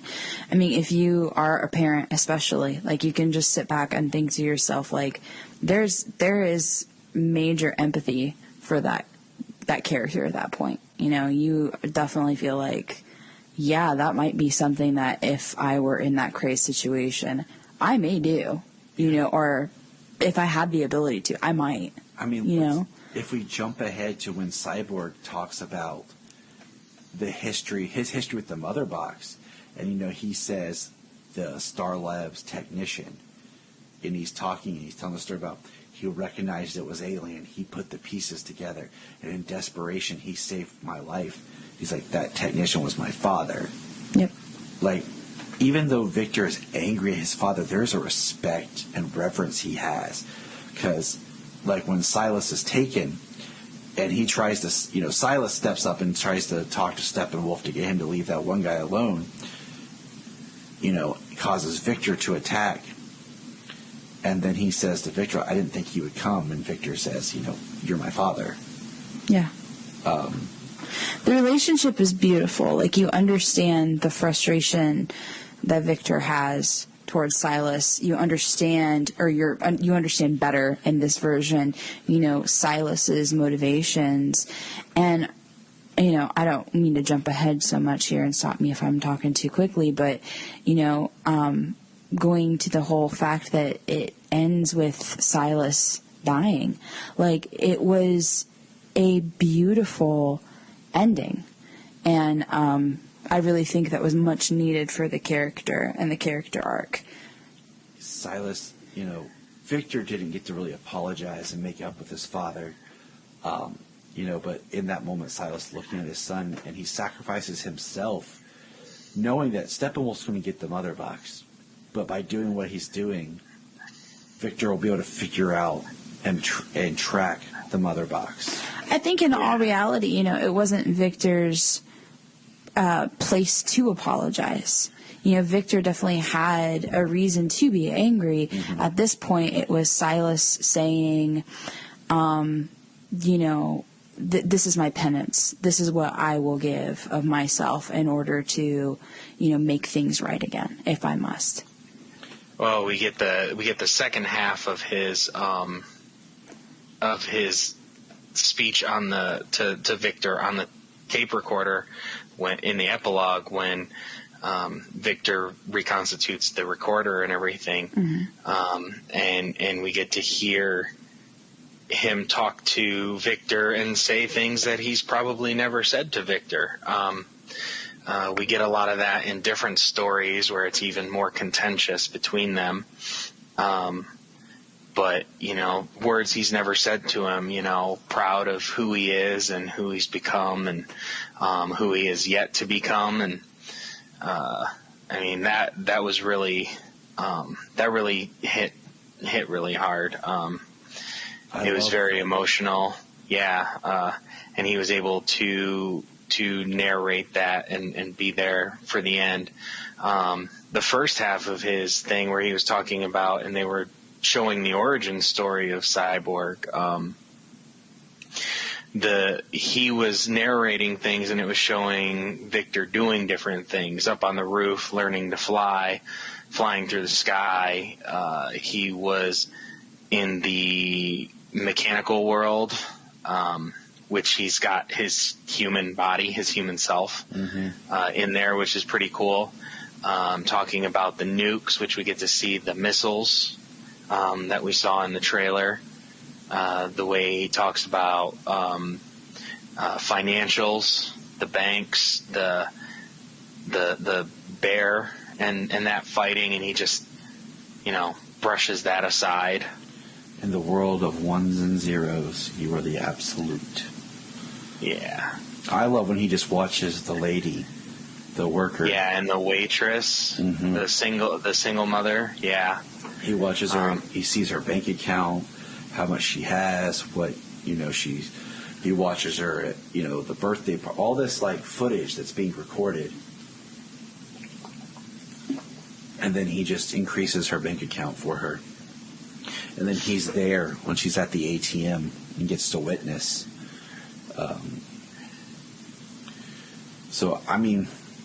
Yeah, it was a beautiful origin story too. Victor, Cyborg and the Flash, the two characters that benefit the most from this film. And I liked Cyborg in the theatrical cut, and I went into that movie not really caring about Cyborg. But in this, I liked him even more. I felt his depth. I felt his pains, So much better. And, throughout the movie, he's angry, and he doesn't know what he's there for, who he is, and everything he can do. What does that mean for him? But by the end, he's accepted, I'm not broken and I'm not alone. He's smiling at his father's grave when he takes off his clothes, and he takes off his hoodie and he flies off. He comes back from seeing himself as a monster and blaming his father to full acceptance of that. One of my favorite little moments is we were talking about Silas, where Silas is like, no, why are we being shut down? And then he sees Victor come walking in with the rest of the team. Yeah. And he just looks, and Victor kind of gives him the look, and he, acknowledges Victor. And then he's like, I was wrong. Shut everything down until I say so. Just the fact that, no questions asked. He's got his kids back. He's, he supports his son. All right, Victor, you're doing something important. Okay. Can I also just point out how much I loved Victor's mom, Dr. Stone? I hate that she was cut, because I love the scene where we're introduced and, she's talking to the dean of the college, and they're like, Victor hacked into our system and changed her grades. And the guy's like, Mrs. Stone, and she just cuts him off like, Dr. Stone. And she's like, Victor has a good heart.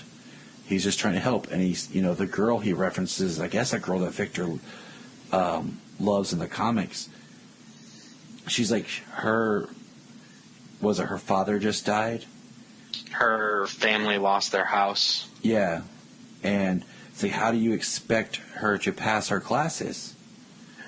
Victor did what he thought was right because he has a heart. What did you do to help her? So immediately, she's not just defending her son. She's showing the school their lack of caring for their students. Yeah. And, you know, we have that great scene of her, like after the football game, you know, we see her cheering on Victor, but just her and Victor talking in the car. And, you know, her final words is, I can't wait to see what you'll do tomorrow. And one thing that happens quickly, and my kids saw it too, is what's the first thing Victor does when he notices the car's coming? He throws his arm out to put around his mom. And that's the arm that he loses. Like when you see him in the hospital bed, that's the arm that's completely gone. All the way up to the shoulder. He went to protect his mom first. You know, so we just get a much the movie just, I mean, it gives every character and every scene that they're in, it just gives it all a chance to breathe. You know what I mean? Like it's very impactful, and then it lets you bask in that before it moves on. Like it doesn't pull you all over the place and give you whiplash. Mm-hmm. It breathes. So let's move on. We've covered, you know, we've hit Batman, Bruce. Like we've kind of moved all over. Like we got the, you know, the great lines from him and Alfred, like the faith. Like I'm not acting on logic for a change. Like I'm operating on faith. And this is Alfred. I work for him. Yeah, I mean, this is a much more humbled Bruce, and like you see that humanity has returned to him. Can I say one thing? I absolutely love, one of my favorite parts with Alfred was the exchange between him and Wonder Woman when she's like, when Diana's sitting there trying to make tea, and he comes over and he's like, yeah, you know, you want to make sure that you put the hot water in first. That way we don't scald the tea. And like, he's being the butler even when she's trying to, like, you know, make it herself. I thought it was so funny and cute. It's cute. It was a good moment. He can't stand to see people do it and do it wrong. Right. I'll do it for you. Yep. That and I took it as kind of like that British butler and tea. Yes. The way that we are told that they, you know, that they take the tea very seriously. Yes. Exactly. That's what came to my mind during that scene. It was super cute though, and he was also trying not to step on her toes, and he's trying to be a gentleman, but he's like, yeah, no, this is no. and then in that same scene, he's testing the bracers that he invented. Yeah. That Bruce got the idea from Wonder Woman's gauntlets, and they don't spell it out for you, but in that interaction, you can see from Diana's point of view that she's like, oh, I wonder where he got that idea from. You know, like a sarcastic way, like, yeah, like he you know, we know where that comes from. Right. I thought that was cool because it explained why Batman had this extra, like, armor thing on that they never really, like, okay, that just looks cool, but it had a purpose. Why they blocked parademon blasts and heat vision. I mean, yeah. So when it does it later, you're like, yes, because of the gauntlets. Mm-hmm. Thank you, Alfred. You're a genius. Celebrate later, Alfred. The one thing I like, we got that nice shot at the end of Batman. Like, so instead of the shot of him on the rooftop looking up at the bat signal, we got him standing on the tank.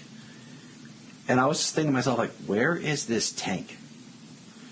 It looks like a massive tank. And, like, I didn't notice the first time I watched it there were people, like, tied up at the bottom. No, I didn't see it the first time. I saw it the second time, and then on somebody's apparent close-up, like they blew up that image of the people tied up.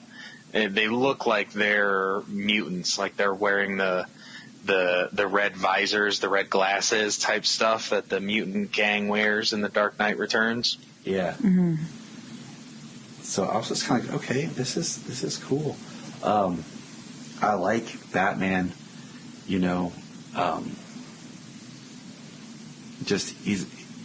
it's just a much better character and just leader in this.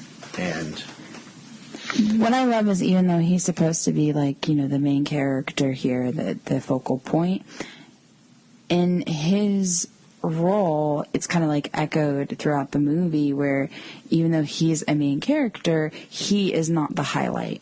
He is still, in a sense, a background figure, if you will. Like, he's about the team. He's not about being in the spotlight. I don't know, just it's kind of cool. You're right. I mean, he knows that he can't do this. It has to be done. And he's not strong enough, and he has to get people that are stronger. And the directing echoes that. Like, it doesn't overindulge in Batman and Batman like highlighted scenes or highlighted action points. Like, there's that sprinkled in, yes, but we highlight all of these other characters as well. Well, you know we what don't I mean? even get Batman. We don't even get Batman in suit until the gargoyle scene. Yeah. Mm-hmm. Which is, an hour or something into the movie. Wow. Yeah. Almost 2 hours. Yeah. Because I know right after the bridge, tunnel harbor scene is like 2 hours, I think. So our last main character to kind of talk about, so that we don't talk forever, is pretty much Superman. And we've already talked about how he was, there the whole time while he wasn't on screen. So now we get to talk about all his stuff on screen. Yep. So his return is pretty much the same as far as footage-wise. We get a couple extra really cool shots of him, like after he fights the Flash, like with the heat vision where he's about to shoot the Flash. We have a great scene of him walking, and the Flash is speeding towards him, and he just steps out of the way and pushes the Flash into Aquaman and takes both of them out like that. I love that scene because Batman just shows up, and he's just walking towards Batman. And, this is where we get the heat vision, and Batman uses the gauntlets to try to absorb the heat vision. And then, Lois shows up and stops it in a much more natural, normal way. We don't have the stupid, "Do you bleed?" line. Oh, thank God. Thank God. Or the "something's definitely bleeding" line. Yeah. Yeah, Batman doesn't joke. One of my friends said that. Justin said that recently. He's like, I don't get it. He's like, I don't understand, this theatrical release of Justice League where Batman's sitting around joking. He's like, he doesn't do that crap. That's not Batman. Yeah. No, the humor that Batman has, because he's not always 100% humorless. And the humor that we get from him, especially in this movie, is so natural and just organic. Nothing is forced. Yeah. It's not, I don't not like you. You know what I mean? Right. Yeah. Like when he comes back from the dead, it's none of that. It's Alfred, I work for him. Yep. Type of humor. Yeah. Dry. The more, more less. More or less. Yeah. He said no. He said no. He said no. We get the Superman scene where he's at the house and he's standing there looking out the window and he's like, I liked it here. he's starting to remember, and you have him looking out the window at the swing, and it's just so much more subtle.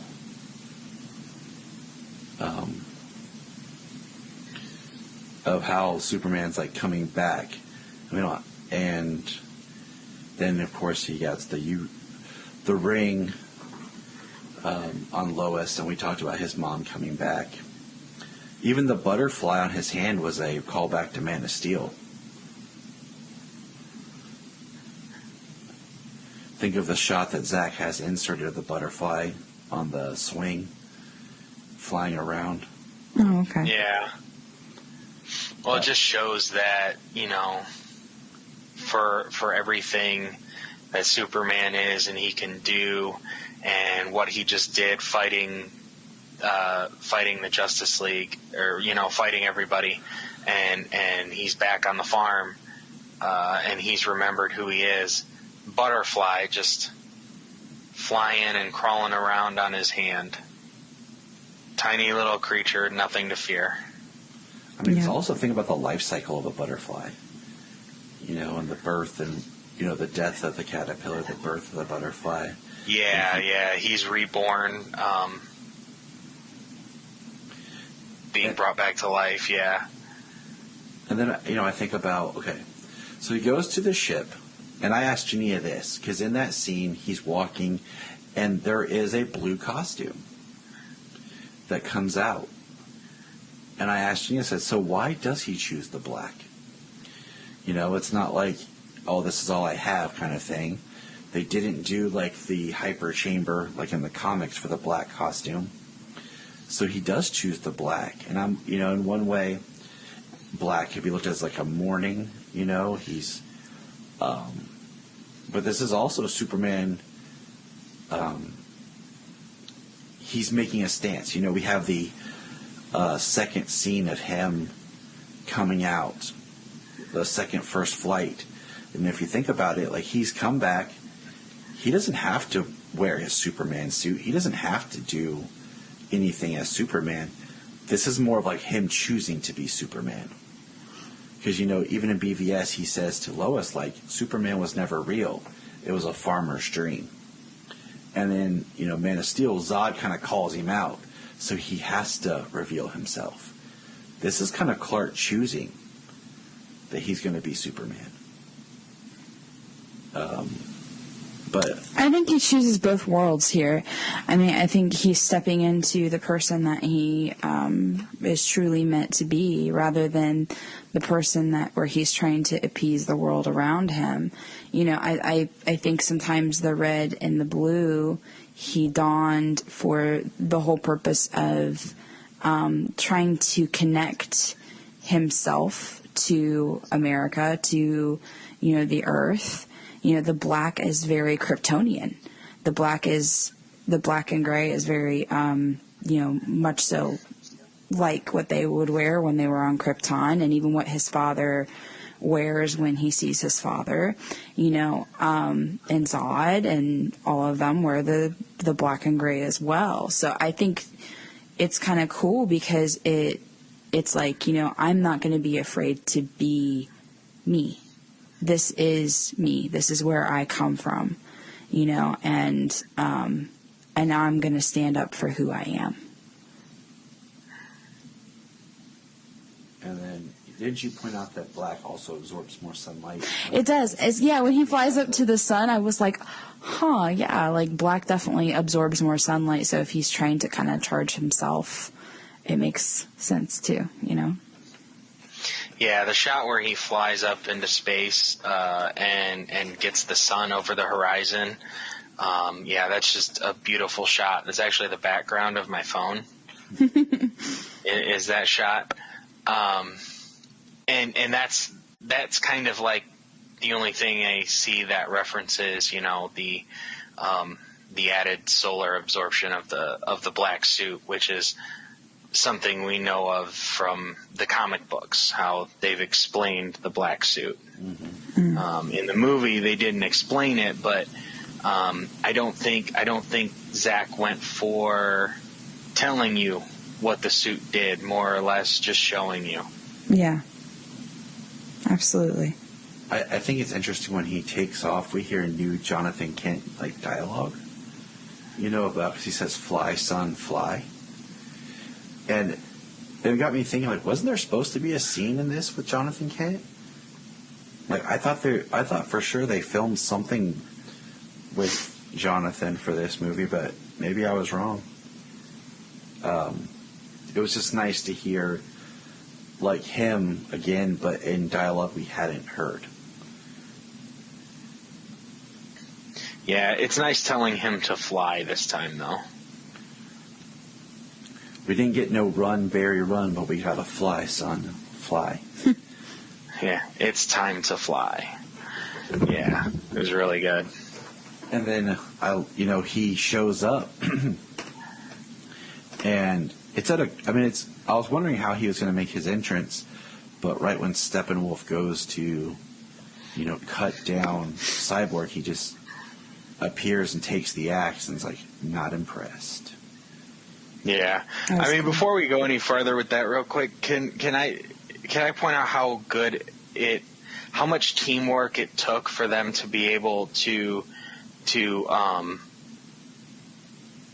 save the world, stop the Unity.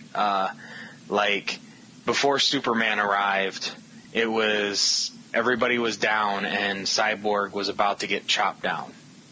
Oh yeah. Superman arrives and he's able to stop Steppenwolf. So without Superman, like, the plan is over. The plan ends. But then, you need Victor to go inside the synchronized, go inside the Unity, go inside the mother boxes. And then they need Barry to give him that charge, that push, that power to be able to get in there. Like, it was a team effort. Without one of the people there, like, they would have failed. Yeah. Mm-hmm. I mean, it was written well that it required everybody to do it. Right. I was telling Solomon, we were watching today, I'm like, look how at the scene where Superman enters, like you said, Wonder Woman and Arthur are down. They're under rubble. Barry's running, waiting for Victor. Batman's like, he left the gun, he's coming. And it's one of those, like, Steppenwolf's about to, take out Cyborg. You're like, oh no, everything's going to fail. And then Superman shows up. And he freeze breaths the axe and shatters it. And then just kicks him like no big deal. He's like, pff. Well, I know, right? But I loved how subtle too the freeze breath was. He just looked at it and just blew, just not even like we always see the super breath, the freeze breath, like a large inhale and a huge exhale. Yeah. Like, he just blew on it and froze it and shattered it and then delivered that giant kick. Mm-hmm. And I just loved, like, him punching Steppenwolf and, like, hitting him. And then, he heat visions him and knocks him back. And then just keeps beating him down. And we get the awesome shot of him over top. And he uses his heat vision and tears off his hand. Right. Like, in the theatrical version, like, he comes in from above down into the silo, and he says, "This guy's still bothering you," because he comes back from doing the little rescue thing. But in this one, like, when he starts going to town on Steppenwolf, he doesn't stop. After he puts him into the wall, he flies up and comes back down to hit him. Yeah, and then he keeps pounding him into the ground. I love how everything goes silent and all you hear is boom, boom, just one right after the other. I do have to say, like, I feel like less is more when it came to the music, the soundtrack for this. I was grateful for that, and that was kind of one of those moments where it was like, it's awesome to just, like, really hear that amplified. The score for this was impressive. Like, Junkie XL impressed me with this score. I've been listening to it for like 4 days now because the movie is 4 hours and 2 minutes with credits. The score is 3 hours and 53 minutes. There was almost music over everything. And it was crafted so well. But it wasn't like always in your face. There was like a subtleness to it. Exactly. Yeah. It was just, I was always in the background. Like you can see, there's no movie like this, you know, it's got such this epic scale, and I mean, you got the music, the ancient limitations over with the vocalization before the Wonder Woman cello kicks in. Just so much that's going on, and lots of percussion, but it's not just booming in your ears the entire time. It's done very well. I was impressed. You know, I love Superman and the team looking at Darkseid when the boom tube opens the correct way, straight.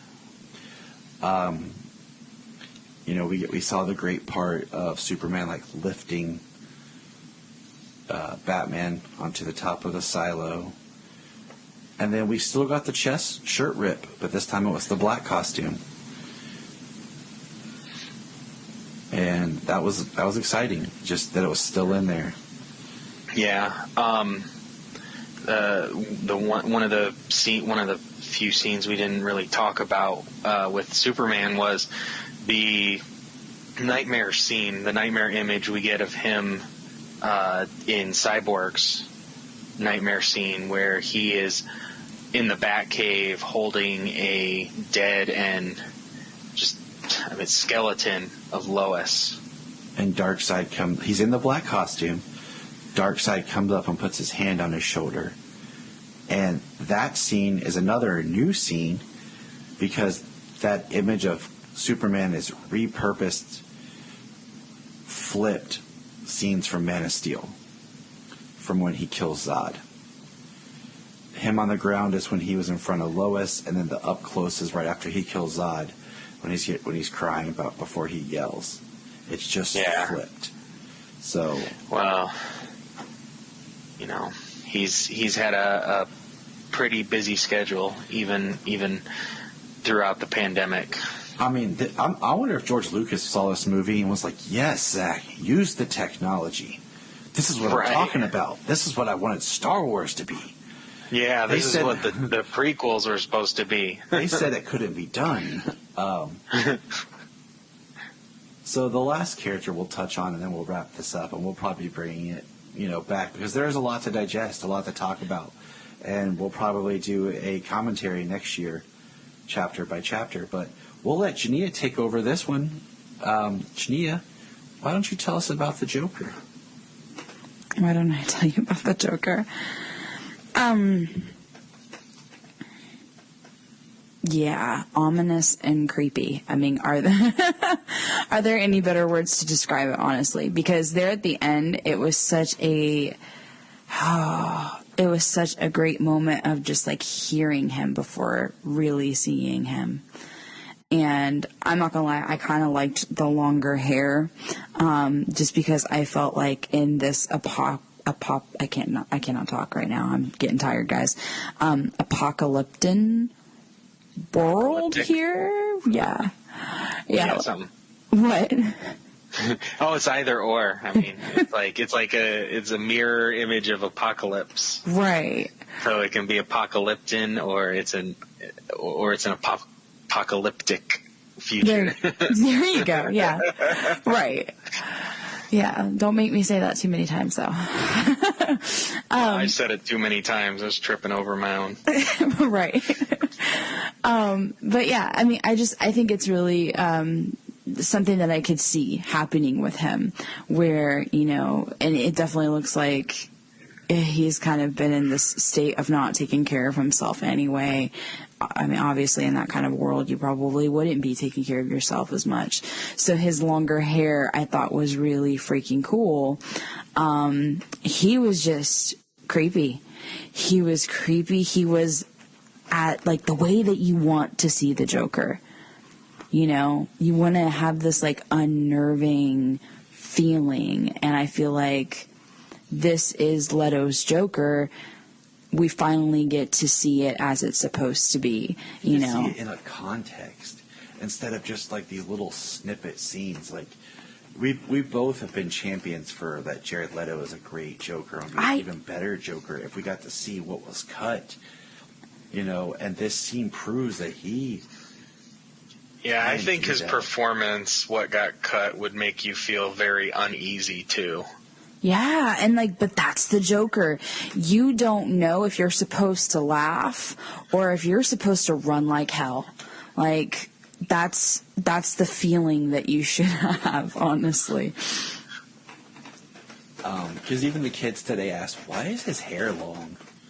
I was like, well, you know, that's Jared Leto's hair, and they just had to film this. So, but I liked his inclusion. I thought it worked, especially being in the nightmare scene.